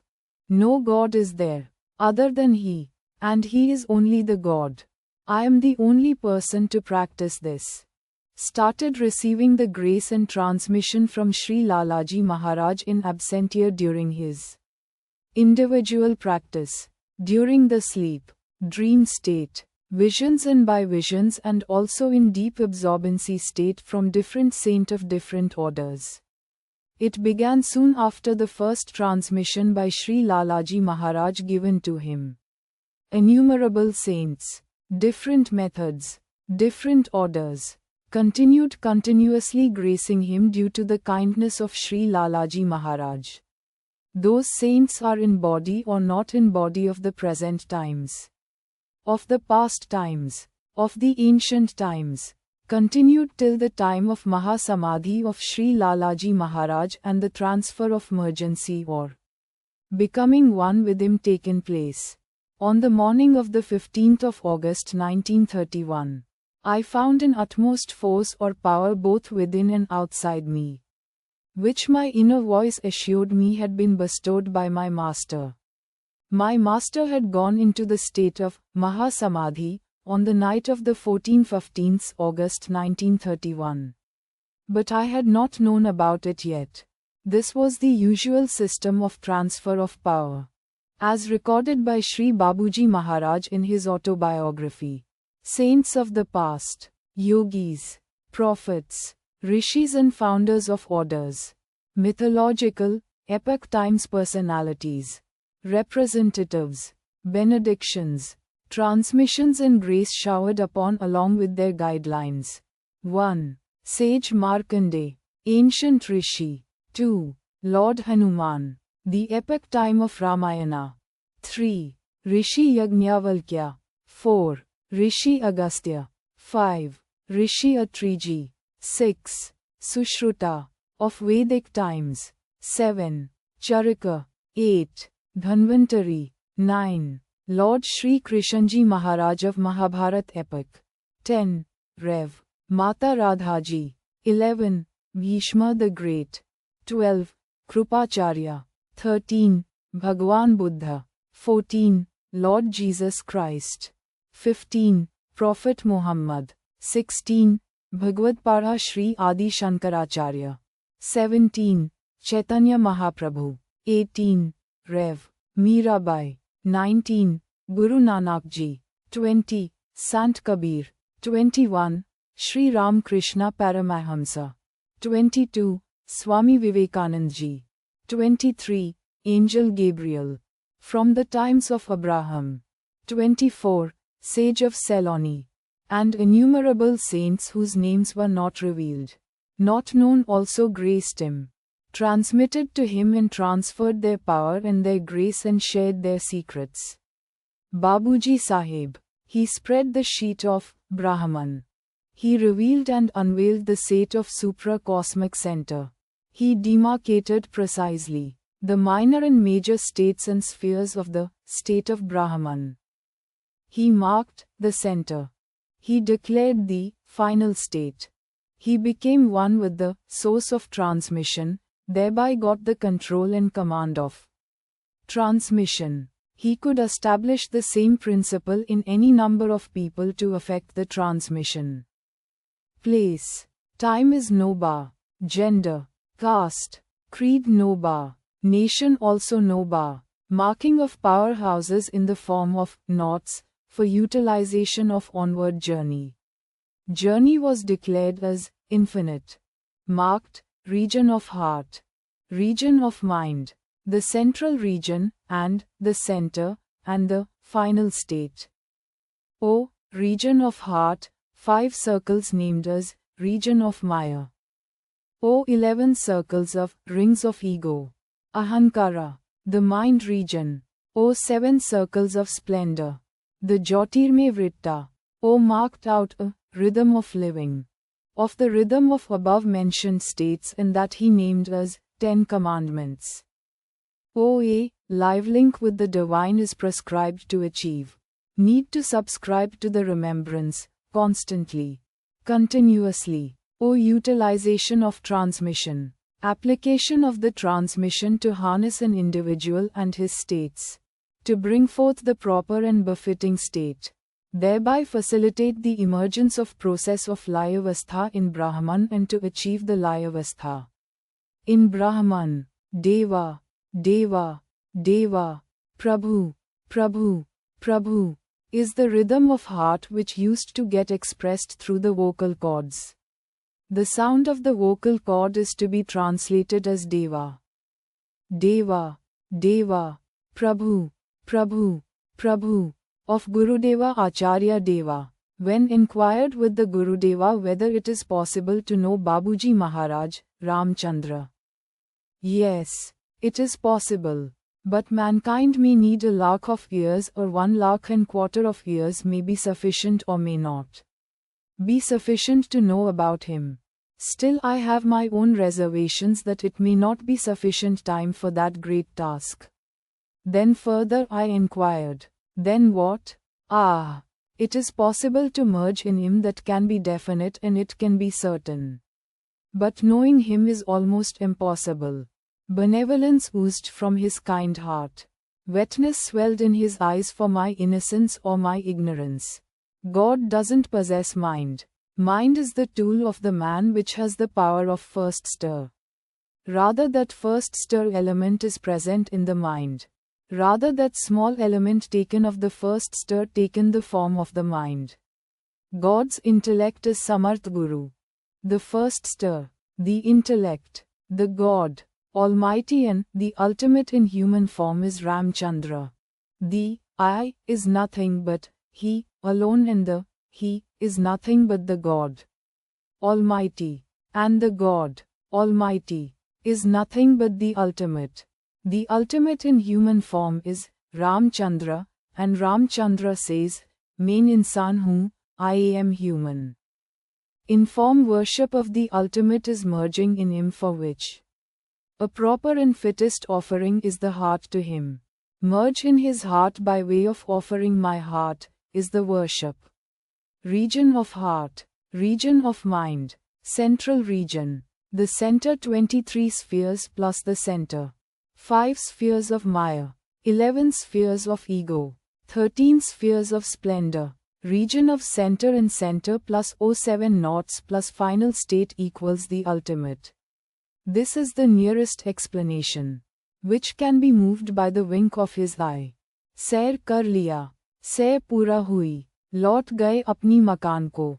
अस दिन ने लिखा गया, इस धरती वालों ने तारीख और तिथि के साथ ईस्वी भी जोड़ दिया गया. कहने लगे भैया हूँ तारीख है 19 अप्रैल 1963 19th of April 1983. Raghavendra Rao, Acharya Deva Gurudeva. Seamless living. A perfect model of correlation and balance was visible throughout his physical living with that life called life divine. The seamless finish he gave while living in this physical world with that of divine alloy to these mundane affairs. It is only pure divine which is conducting in all affairs of him, including his physical movements, which were guided by the divine. Nay, that very divine was moving. How did that happen? The revered one submitted to his master in toto, and the great master absorbed him in toto too, and that very great master lived thereafter. It is a great event which never happened in the annals of mankind, where the great master wanted to make masters, not disciples. That happened now. Master made his pupil as master in the very first instance of meeting, but pupil having got a masterhood remained as pupil till his last breath. It is visible in his day-to-day life of his attempts of learning from all mediums whichever comes to his notice. The way he used to see, the way he used to read, the way he used to listen, the way he used to analyze, the way he used to participate in discussions, the way he used to interpret, the way he used to analyze problems, issues, matters pertaining to this world and of that world, or any subject like poetry, science, law, politics and administration, national, international, health, psychology, aesthetics, household chores, mythology, religion, geography, interpretation of all religious texts in the light of his master, spiritual analogy, interpretation of spiritual experiences, and matters pertaining to realization and thereafter. If life remains after realization by the grace of Master, it is a feast to the eyes of the observer as well as participants. The way he used to conduct, the way he used to interact is that everyone who ever were present used to feel that he is very special to him, and he used to create a thought-provoking atmosphere, thereby making every individual intelligent and sensitive. In his company the divine light pervaded all existence. Logic, reasoning, systematic and orderly thinking are his tools. Down-to-earth approach, plain, simple, honest and sincere are his attitudes towards one and all. He is the epitome of manners, etiquettes, respect, compassionate in all walks of life. The social etiquettes, the social manners of him made him a darling of everyone. For the newborn to aged as well as dying ones he had individual approach in perfect form, acceptable to one and all over the world and worlds above. The time sense which he exhibited appears to be that of master of time, and it gives conclusion that he is setting the clock of time. This was evident in his physical body movements as punctuality. Punctuality is the result of time sense. His needs are nil. To cover his physical body clothes are there, and to continue his life he appears to take little morsels of food and water. He lived almost without food and water during his last days of 110 days, but he remained as pupil and teacher during that time also. By experimenting the effects of starving and without water too on the physical body as well as on the brain in particular, and thereby on the spirit, he told me that this is tapas.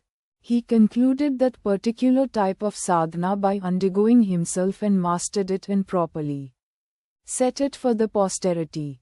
His oratory skills are unparalleled on all subjects.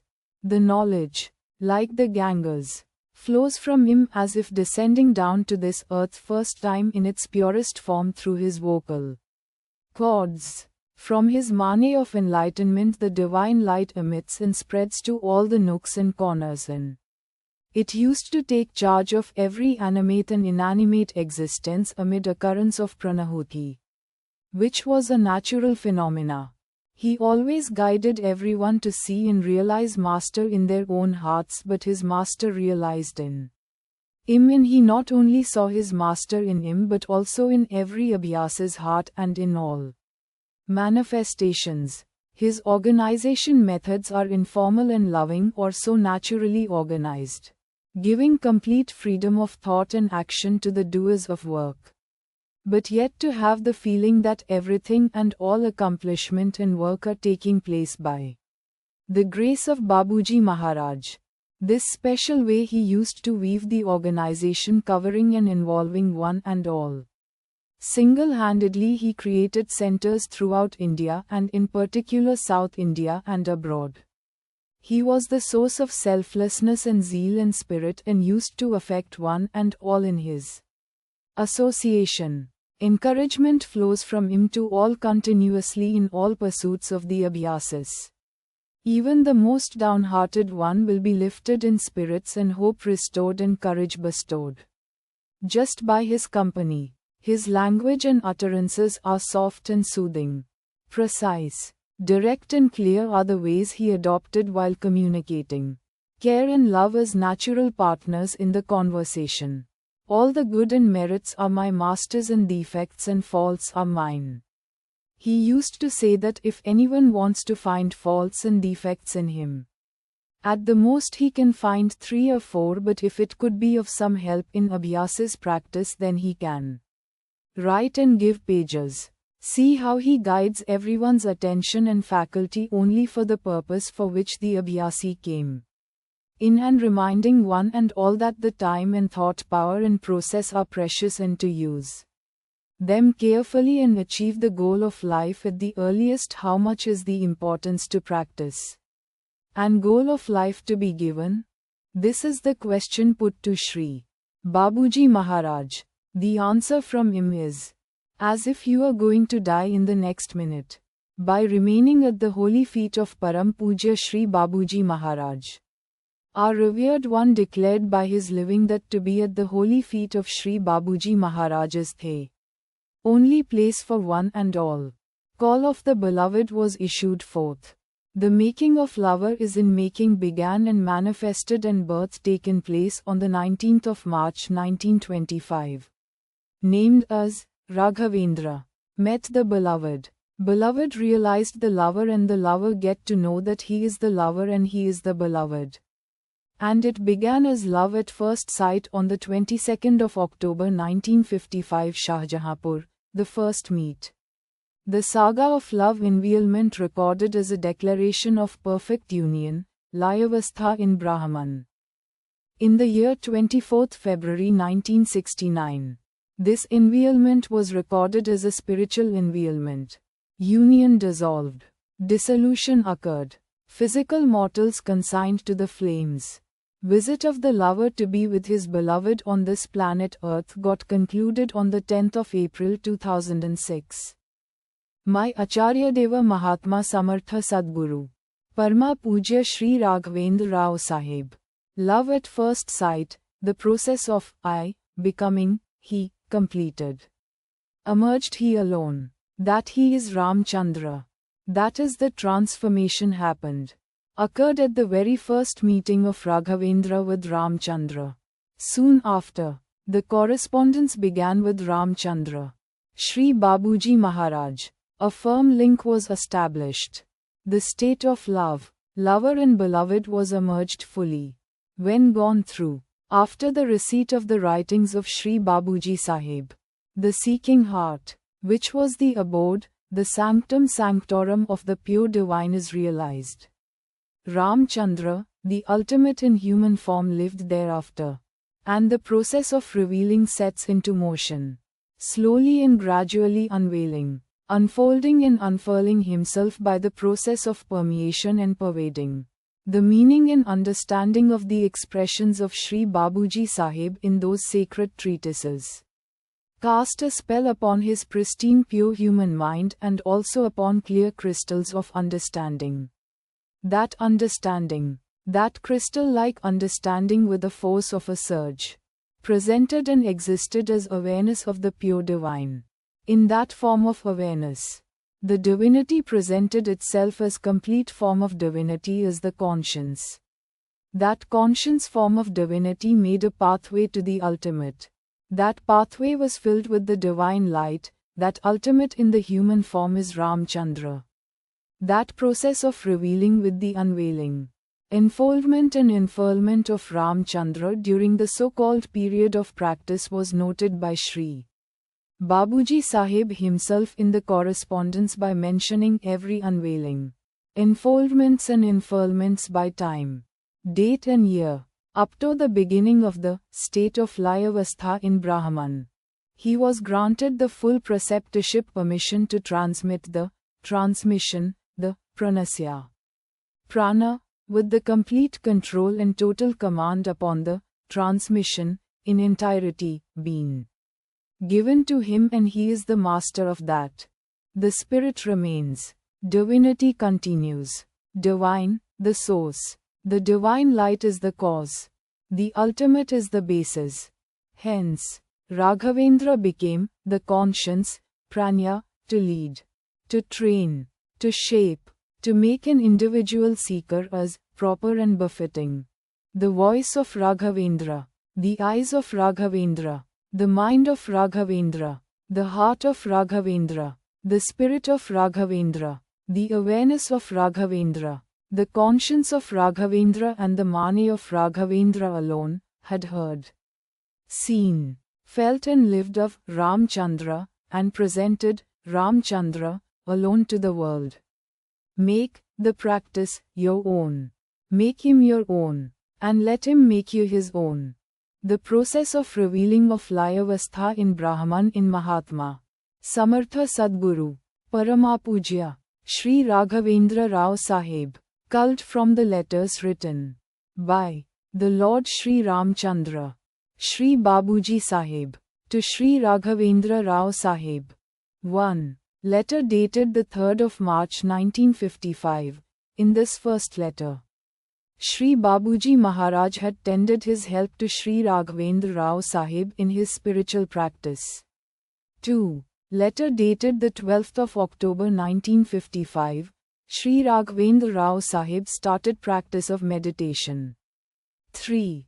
Third week of October 1955. Shri Raghavendra Rao Sahib met Shri Babuji Maharaj for the first time at Shahjahanpur, UP. 4. May 1956 is to 2 ND visit to Shahjahanpur. Shri Raghavendra Rao Sahib was authorized to work as preceptor. Also the first branch of Shri Ram Chandra mission was declared open at Gulbarg under the charge and supervision of Shri Raghavendra Rao Sahib. 5. Letter dated the 27th of June 1956. I have completed your journey of all the points of Pindesh. Now your place of journey is Brahmana Mandala. 6. Letter dated the 28th of January 1957. By the grace of God, your journey of Brahmana Mandala is over by more than half. 7. Letter dated the 28th of July 1957. It is a very happy thing to note that you are feeling the condition of subtler state. It is the characteristic of Para Brahmana Mandala. 8. Letter dated the 13th of March 1958. A happy news for you is that you have crossed a region which I have named as Mobid in Persian and have come to the region Ibd ul Mobid. 54. 9. Letter dated the 10th of April 1959. With cautious restraint I write that you have advanced ahead of Ramana Maharshi. 10. Letter dated the 25th of May 1959. Revered Master says that you were at the point G, and by the time this letter reaches you, you would have come to the point H. Shri Ishwar Sahai's letter. 11. Letter dated the 2nd of June 1959. I am taking up your points and shall make haste. My wish is to take you up to Central Region by the time you come here for the Utsav. 12. Letter dated the 9th of February 1960. When I transmitted to you here I had a slight idea of you entering Central Region. And on the night of 5th you have actually entered, breaking aside all the stages. This was really your ability and I congratulate for it. 13. Letter dated the 18th of July 1961. You are trying to enter the first ring of splendor. 14. Letter dated the 9th of August 1961. By Lord's grace I took you to the first ring of splendor on the 6th of August at 11:30 p.m. 15. Letter dated the 14th of January 1962. I am very happy that by the blessings of the Master, you entered the second ring on the 1st of January 1962 at 11 to 12 p.m. Your inner ring being was preparing to enter the second ring. Congratulations. 16. Letter dated the 10th of October 1963. Now, I congratulate you on your stepping in the fourth ring of Central Region on the 13th of September 1963 at 4:58 p.m. Now you do not need any meditation or any type of puja. 17. Letter dated the 25th of September 1968. Your present condition is that, the vision absolute, which is called the condition of wasal, means union, in the Sufi terminology. 18. Letter dated the 24th of February 1969. First of all, I congratulate you for the fact that your Layavastha in Brahman, absorbency in Brahman, has commenced on the 11th of February 1969 at 8:25 am. All this is due to the grace of revered Lalaji Sahib. Otherwise a saint of such caliber is found once in hundreds of years. The transmission, the soul. Pranasya Prana. Mahatma when unveiled the method of practice. A Raja Yoga method of practice. Comprises of meditation, cleaning, bedtime prayer, and constant remembrance of divine or having and experiencing the prajna of divine during a wakeful state of living, with the aid of pranahuti. Pransya Pranha, referred as transmission, to remove the oppression from oppressed, to assist those sincere seekers on the path of self-realization, God-realization, within this very lifetime or within the short span of time, and to spread Brahma Vidya, as the mission of him and objective of him and goal of him. The Mahatma stressed and expressed that this method uniqueness is the transmission and the Master. The Master, who mastered the methods of the ultimate and enacted the ultimate and emerged the divine, and initiated the process of the divine enactment, a process adopted by the ultimate to manifest the divine, is of the transmission. Pranasya Pranha, the enactment of the ultimate, the process was manifested by the Supreme. When the separation occurred, just happened, from the base of the center this process manifested an event taken place. And thereafter a process was set into motion for the manifestation of creation and maintenance in continuity till the final annihilation or pralay, which is emerged naturally, in order to undertake the responsibility of that, the transmission for the upkeeping of the process of creation. And the transmission is the act of ultimate, which the Mahatma made it possible the transmission to occur by an act of will, or knowingly or unknowingly, by the trained hearts and pure minds, when there is need occurred or emerged, during the interaction of human beings within them or among them or unknown to them, and of the transmission source in the perfect command upon the source of transmission and a process and the method of transmission, and his mastery in manifesting the same principles upon the innumerable hearts, apart from the designated trainers or prefects and the preceptors, and further his control and command upon the results which could be produced by the application of this method of practice, utilizing the transmission, and made it possible to conduct as the Supreme can conduct by the human heart and mind on this planet Earth, bringing down the distance to the ultimate, and made this earth as the center for enactment of its gigantic drama of action and reaction. A continuous process. What do you mean by transmission? This query placed before Acharya Deva. His reply is, merge yourself in that self, is the transmission. Further, he elucidated about the transmission. It can be given by 5 ways. By sight, You can affect the mergence by sight, also resulting into transmission. By sound. Through the vocal cords, the sound when emerged can affect the mergency. By heart. The transmission can be affected by heart, the essence of the heart can be made to merge, resulting into transmission. By the will. Transmission can be made to occur, by the will. By the application of the free will. An unfailing will, which is similar, akin or same of the divine, can be resulted into transmission. By touch. Transmission can be affected by touch, means mergency can be affected, and it is a most effective way and unfailing means to result. There are many more ways of affecting the transmission, but still they may fall within the broadly classified above 5 ways. In this field research is going on. Introduction. The central reality, the nectar of word. Raghavendra. The essence, Raghavendra. Nectar. Mruthyyorma Amritangame. To the eternity. To be eternal. To remain, deathless. To remain, forever. Is the result of a seep of nectar. Lexicons of language. Mediums of expressions. Ways of presentations. Meanings of those expressions. Expressions of understandings. Or use of languages to express.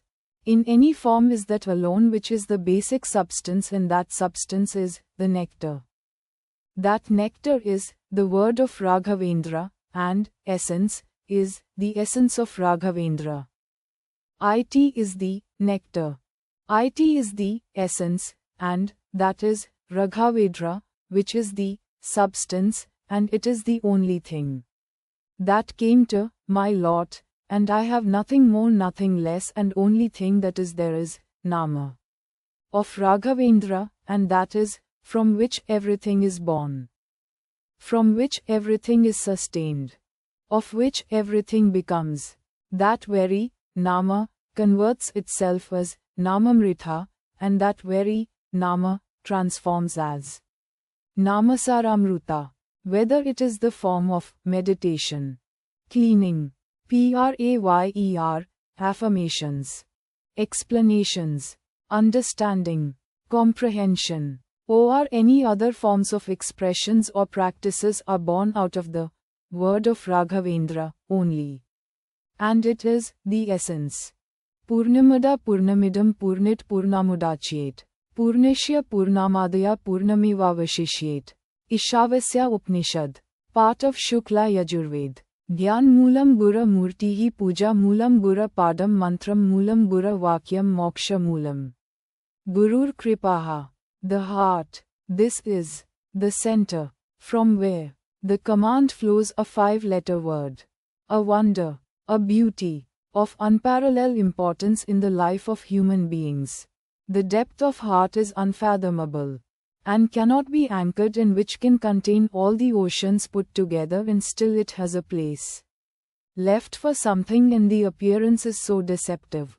The seat of divinity, the source of love, the source of compassion, the source of knowledge, the source of emotions, the source of feelings, the field of activity, the center of emerging, the center of purification, the source of sustenance, the energy center, the prana, the place where the prana get expressed, the place where the prajna expressed, the place where the chaitanyatha gets expressed, the birthplace of purity, the ojas to manifest. That process activates and making a state to prevail to produce ojas takes place here, and upkeeping of different states and stages and levels of existence takes place here. The body existence and continuity, abilities, functions, conduct of different parts needed quality substance with vitality in the blood which gets suited to different functions and to produce, preserve, continue to produce in order to maintain the body of those vital ingredients in the blood. Of the process of germination of seed to the process of conception and to the growth of life in the form of a child in the womb of a mother to the birth. From the birth further to grow and to cover all the stage of Balyavastha. Praudavastha, Yavvanavastha, and Vridhapya. The body has to pass through in needed levels of consciousness and mind. To be emerged in the very heart has to grow and to produce the same results of the state and stage of the four avasthas apart from physical energies. And the physical substance of the blood is in need of cleansing, conditioning, toning and recharging and flowing with the proper amount and velocity in order to cover the distance within the human heart. After properly evolving the needed strength to the nerves and veins to withstand the flow in quantum of blood and the speed and perennially to reach and to return from all the end portions of human body. In the process it activates the process of emerging the needed chemicals for the upkeeping of the body. Apart from enzymes, alcoholics and other forms of biological ingredients, this process continues till of the last phase of life to the end, and the end to the living is declared by the medical fraternity as dead. Only when the heart beating the beats gets stopped, then only the life force disappears and declaration of state of death is declared and pronounced dead. The physical heart and its function is the expression of its limited view in state, and the heart has much more great role and greater sphere and reach while shaping the mankind to the present day state of civilization and man, and the proof is available in the historic findings, historic monuments, antiques and the proofs of its role written all over. The expression of knowledge in the form of ancient texts, Vedas, Upanishads, Yoga Shastras, Buddha treatises, the Jews' philosophies, the Zoroastrian texts, the Bible, the Quran etc. etc. etc. They were all produced for the love of mankind, for the sake of mankind, by the pure-hearted and enlightened men from the different planes and levels and states and stages.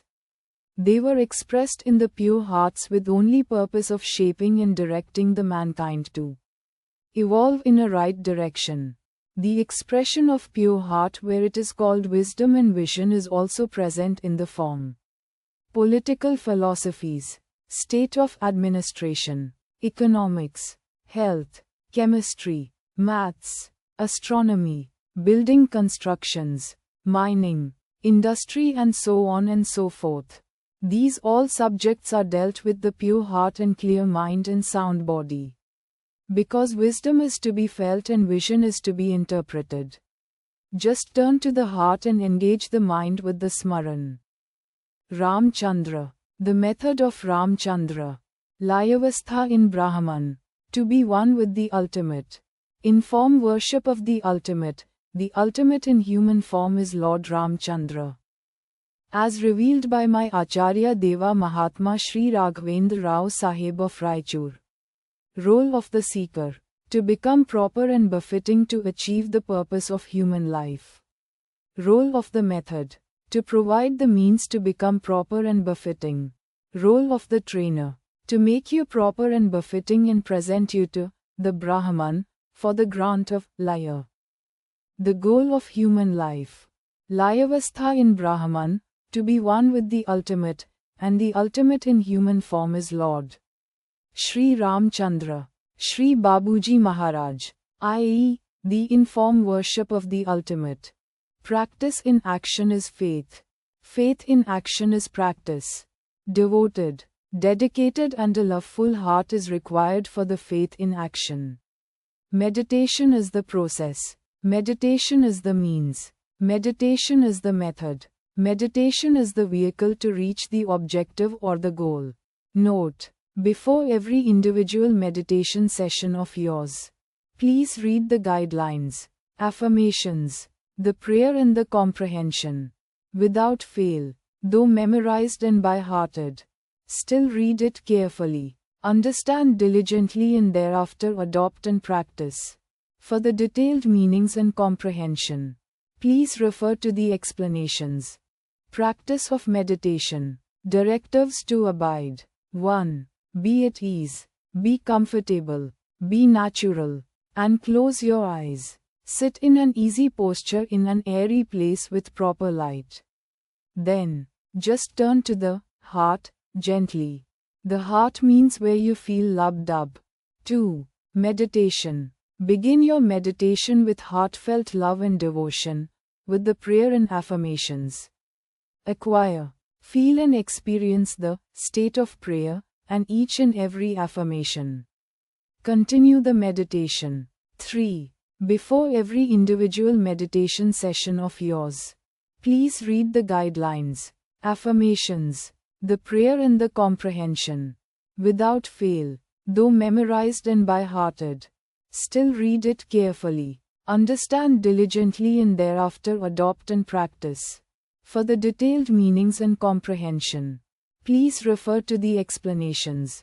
4. Further, under the method of practice, the meditation comprises of affirmations, inbuilt cleansing, prayer, smaranam, remembrance, vikshanam, viewing, darshanam, comprehension and absorption and transformation. To be one with the ultimate. 5. Every practitioner has to recite loudly the affirmations one by one and hear himself completely as a whole. 6. He has to evolve a rhythm of recital to himself, of the affirmations. Rhythm has to be according to his rhythm of heart. 7. It should be a sound recital born out of the sound rhythm of heart. To achieve the above, one has to, by heart, the affirmations completely and evolve a proper rhythm befitting to his heart. Nama Smarana, and affirmations, has to be recited loudly so as to be heard by you only. Bring that rhythm to the rhythm of thy heart. Simply doing simple things. Simplicity of the simple tasks is the result of par excellence of huge efforts. Simplicity itself is the veil. It gives slip to perceive. The surface is so smooth.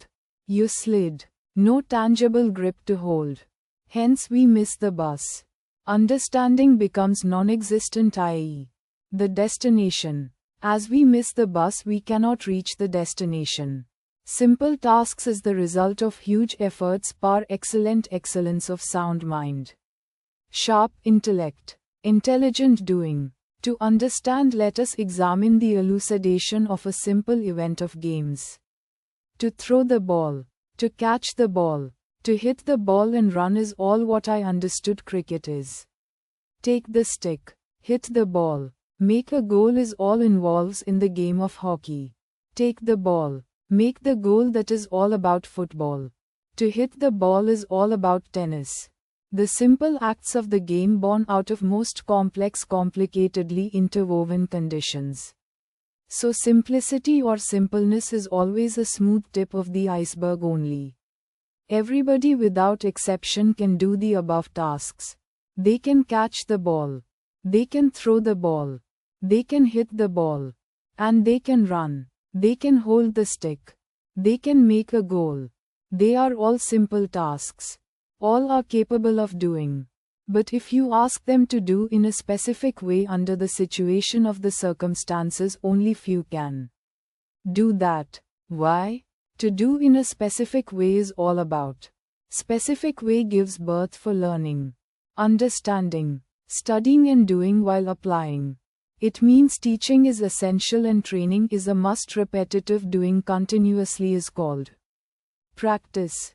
To make one to do is called guidance, and doing intelligently you need sharp intellect. To have sharp intellect, unless you have a sound mind, it is not possible. Then comes the fitness of the body too. All put together with a dedication and devotion with the sportive spirit. If you play the game in, it is possible to achieve the par excellence resulting into simplicity while doing the simple tasks. That simple task is throwing a ball, catching a ball, hitting a ball and running and making a goal. This simple task gave birth to innumerable disciplines of science, and it shaped that innumerable sciences. To quote some different specialists are born to train for throwing ball. To begin with, they guided what the ball should be, how the ball should be, etc. And techniques have developed. Skills are evolved. They engineered all these things. Connectedly, it affected medical science, orthopedic medical science, sports medicine, and food and beverages, and also an individual section called counseling, orienting, psychological mentoring, sportive spirit harnessing, and sleep. Number of profiles are evolved for simple tasks. Just turn to the heart, engage the mind, view the Lord, and get absorbed in Him are indeed simple tasks. But when attempt to put into practice in the specific way, there comes the need of elucidation, knowledge. To do in a specific way, you need a training. To do and remain steadfast of doing, you need guidance. To check the unwarranted growth, deviations, or diversions, trimming and pruning is also a need. To do that, ever watchful eye of an observer is needed, and his association is essential. Affirmations. Affirmation means reiterating to yourself the eternal truth. The existence of Brahman and you is the eternal truth. You means human, i.e., Mrityurma Amritangame. Satya Sankalpa, the oath of truth. In that confluence of holinessness, of thy presence, Adi Guru, of thou present, Babuji Maharaj, of thee the revered most Raghavendra. In that confluence of holiness, present are we by thy command.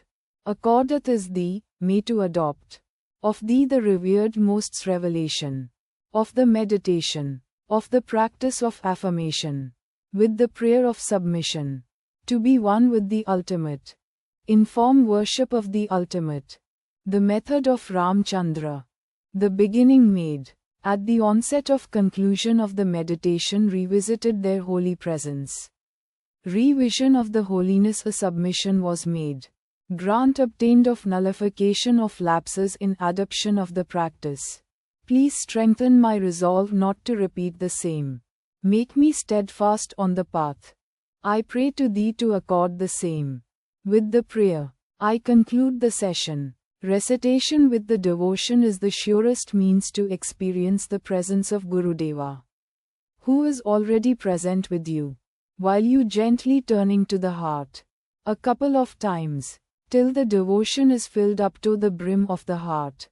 Continue the Nama Smarana of Gurudeva, Raghavendra, Raghavendra, Raghavendra. After accomplishing the devoted state with a heartfelt prayer, experience the eternal presence of Adiguru Mahatma Shri Lalaji Maharaj, Lord Ramachandra, Gurudeva Raghavendra, after duly obtaining their permission to present in their holy, august and noble house, and got accorded the permission to practice the meditation in their holy presence. His Holiness Gurudeva Acharya Raghavendra's ray of grace transformed as a light. The light oozed out light got transliterated. The birth of method of meditation taken place. In thy presence, fragrance filled, I am presenting to you all the adaptation of my practice. Accord me the permission, please. I am beginning my meditation with affirmations. The Lord is present. By the command of the Lord Shri Babuji Maharaj, we are all meditating. Now by the kind grace, love and will of the Lord Shri Babuji Maharaj, my Acharya Deva Mahatma, Samarth Sadguru, Paramapujya Shri Raghavendra Rao Sahib is emerged and felt. My humble salutations and prayers to thee. Benign is your presence. His will is formed, and the process of making me in the place to exist is proper and befittingly, so as to sit before him and to meditate is initiated. In this waiting period, engage your mind with the smaran of Raghavendra, Raghavendra, and continue for a while, till sufficient strength is developed in the smaran. And also, by the way and means of the process of cleansing, purging and purification is initiated, and all sorts of grossness, impressions, wasteful thoughts, complexities, impurities, dirt and diseases, darkness and solidities, i.e. mala, vikshepa, avarana, are going away from my constitution in the form of smoke and vapor through my back. Application of seeker's will to be made, and he has to exert his will to remove the mala.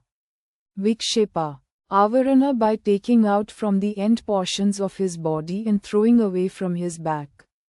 With this supposition and experiencing and realizing the state as, my here is getting cleansed.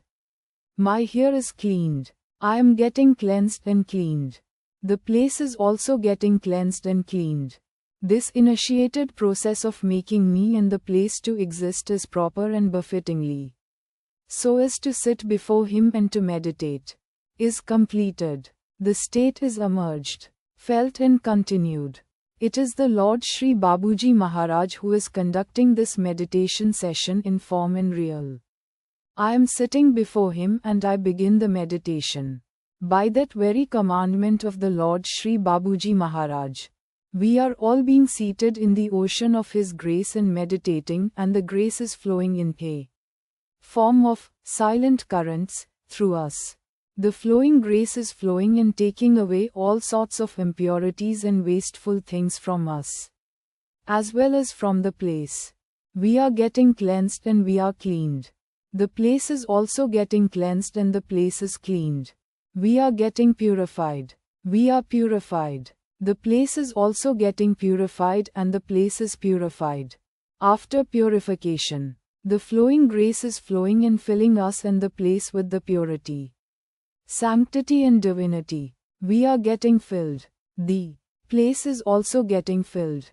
We are filled and the place is also filled with the purity, sanctity and divinity. It is the Lord Shri Babuji Maharaj who is sitting in the heart. The heart means where I feel love and dub, wherein the divine light presents. The Lord is meditating himself upon himself, permeating entire self and pervading entire existence. With the prayer to the Lord Shri Babuji Maharaj, I continue my meditation this way. Prayer. O Lord, Thou art the only the existence. Thou art the only the truth, that truth of that existence. Emerge in this self. Just turn to the heart, to him, gently, and engage the mind with smaran of Ram Chandra, Raghavendra. While viewing the Lord sitting in the heart, meditating himself upon himself, continuously, get absorbed in him. The objective of meditation is the Lord Shri Babuji Maharaj. The comprehension. To say now, it is the Lord Shri Babuji Maharaj only is meditating himself upon himself. The Lord is existing. The Lord is conducting. The Lord is living. With submission. Conclusion of this meditation session.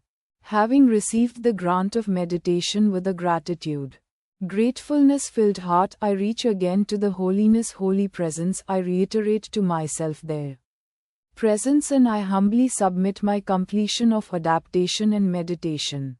Therefore I seek their kind attention for my adaptation of affirmations and doing the meditation of the omissions and commissions and requesting their corrections accordingly. I seek humbly their pardon for the lapses and lacunas in application, and I humbly pray to strengthen my resolve not to repeat the same and make me to remain steadfast on the path. With the prayer I seek your permission to conclude this session of meditation. Amen. Om Shanti Shanti Shanti. The preparation. The best definition given of Bhakti Yoga is perhaps embodied in the verse. May that love undying which the non-discriminating have for the fleeting objects of the senses never leave this heart of mine. Of me who seek after thee. We see what a strong love men, who do not know any better, have for sense objects, for money, dress, their wives, children, friends, and possessions. What a tremendous clinging they have to all these things. So in the above prayer the sage says, I will have that attachment, that tremendous clinging, only to thee. This love, when given to God, is called bhakti. Bhakti is not destructive. It teaches us that no one of the faculties we have has been given in vain. that through them is the natural way to come to liberation. Bhakti does not kill out our tendencies. It does not go against nature, but only gives it a higher and more powerful direction. How naturally we love objects of the senses. We cannot but do so, because they are so real to us. We do not ordinarily see anything real about higher things. But when a man has seen something real beyond the senses, beyond the universe of senses, the idea is that he can have a strong attachment. Only it should be transferred to the object beyond the senses, which is God. And when the same kind of love that has before been given to sense objects is given to God, it is called bhakti, according to the sage Ramanuja. The following are the preparations for getting that intense love. The first is viveka. It is a very curious thing. Especially to people of the West it means, according to Ramanuja, discrimination of food.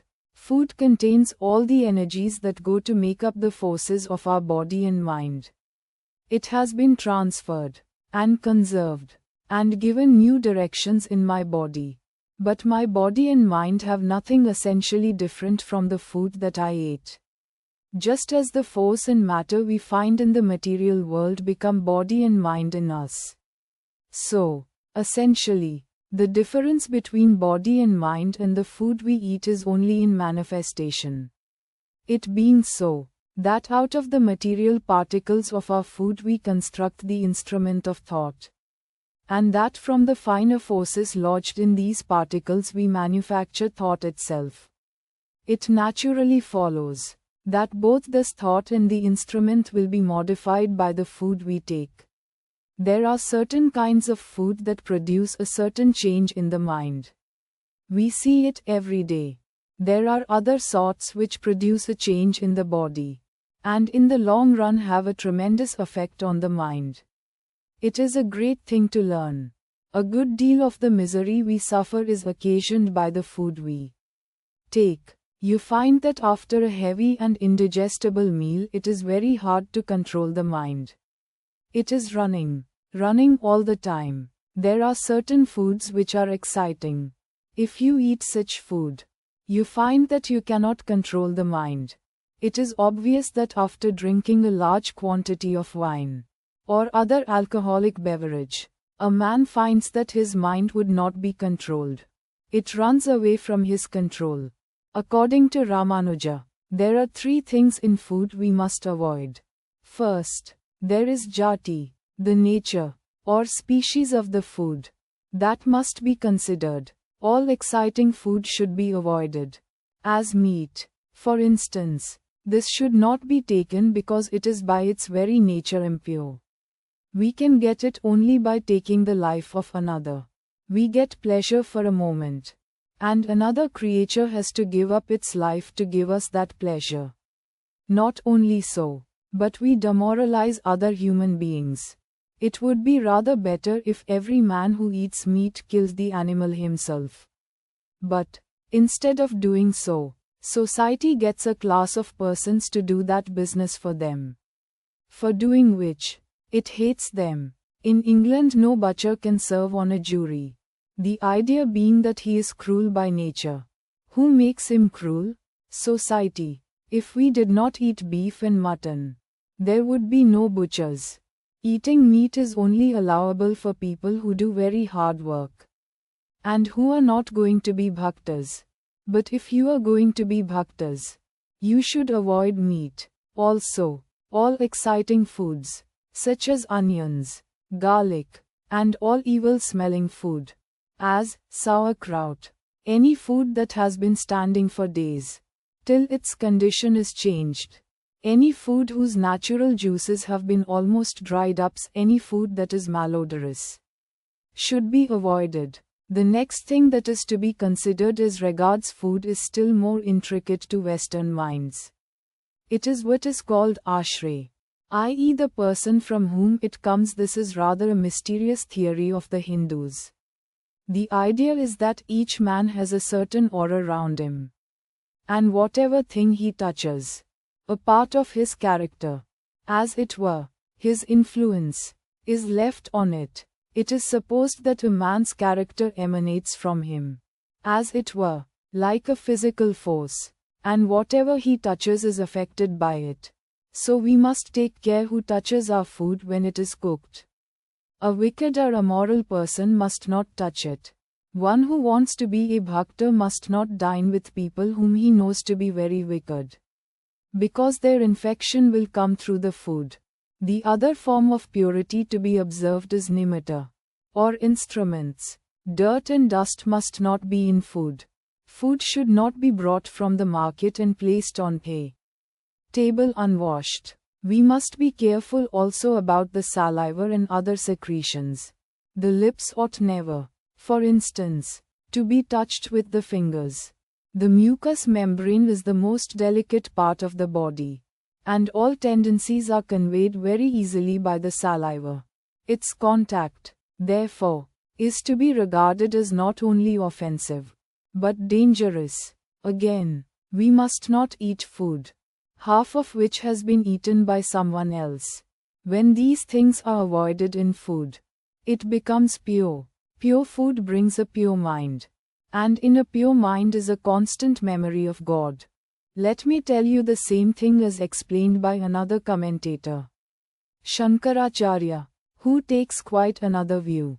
This word for food, in Sanskrit, is derived from the root, meaning to gather. Ahara means gathered in.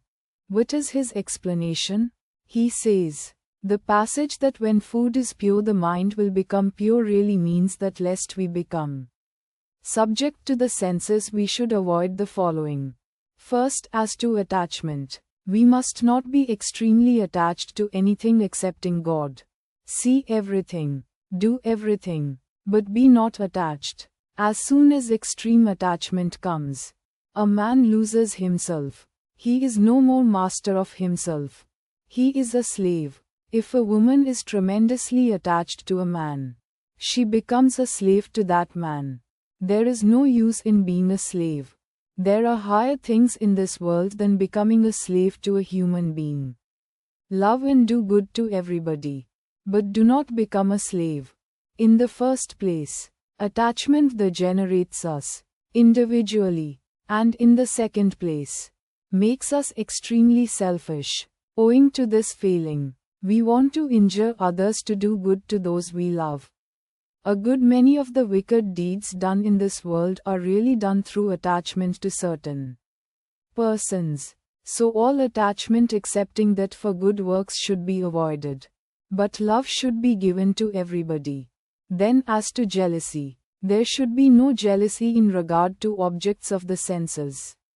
Jealousy is the root of all evil, and a most difficult thing to conquer.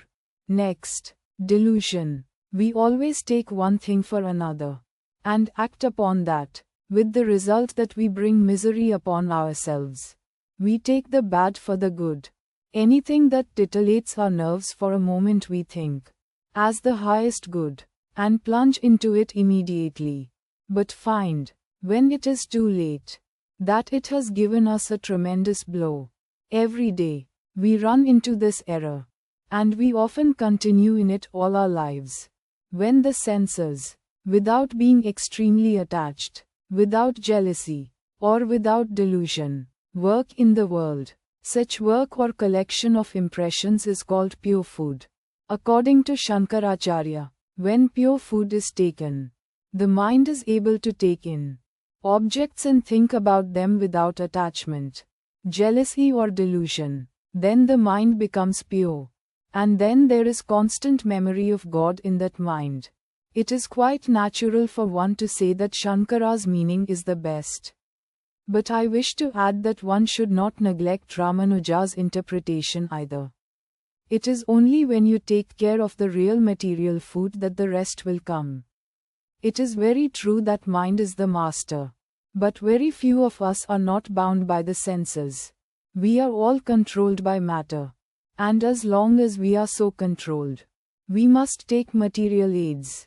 And then, when we have become strong, we can eat or drink anything we like. We have to follow Ramanuja in taking care about food and drink. At the same time, we must also take care about our mental food. It is very easy to take care about material food, but mental work must go along with it. Then gradually our spiritual self will become stronger and stronger, and the physical self less assertive. Then will food hurt you no more. The great danger is that every man wants to jump at the highest ideal. But jumping is not the way. That ends only in a fall. We are bound down here, and we have to break our chains slowly. This is called viveka, discrimination. Swamiji laid great importance for the preparation. The preparation of one's self before he undertakes the great endeavor of becoming one with the ultimate by adopting the suitable means and necessary ways and needed preparations. In that line, in his deep thinking, he deduced in his thought the importance of shaping and making.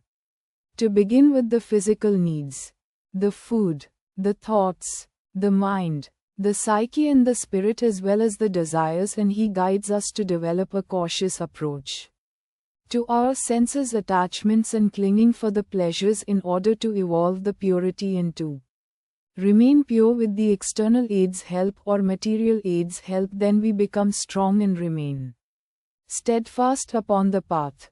To evolve a firm resolve and to have it on hand, and then to begin or pursue the means to achieve the goal is a rightful way of doing things. Swamiji opined.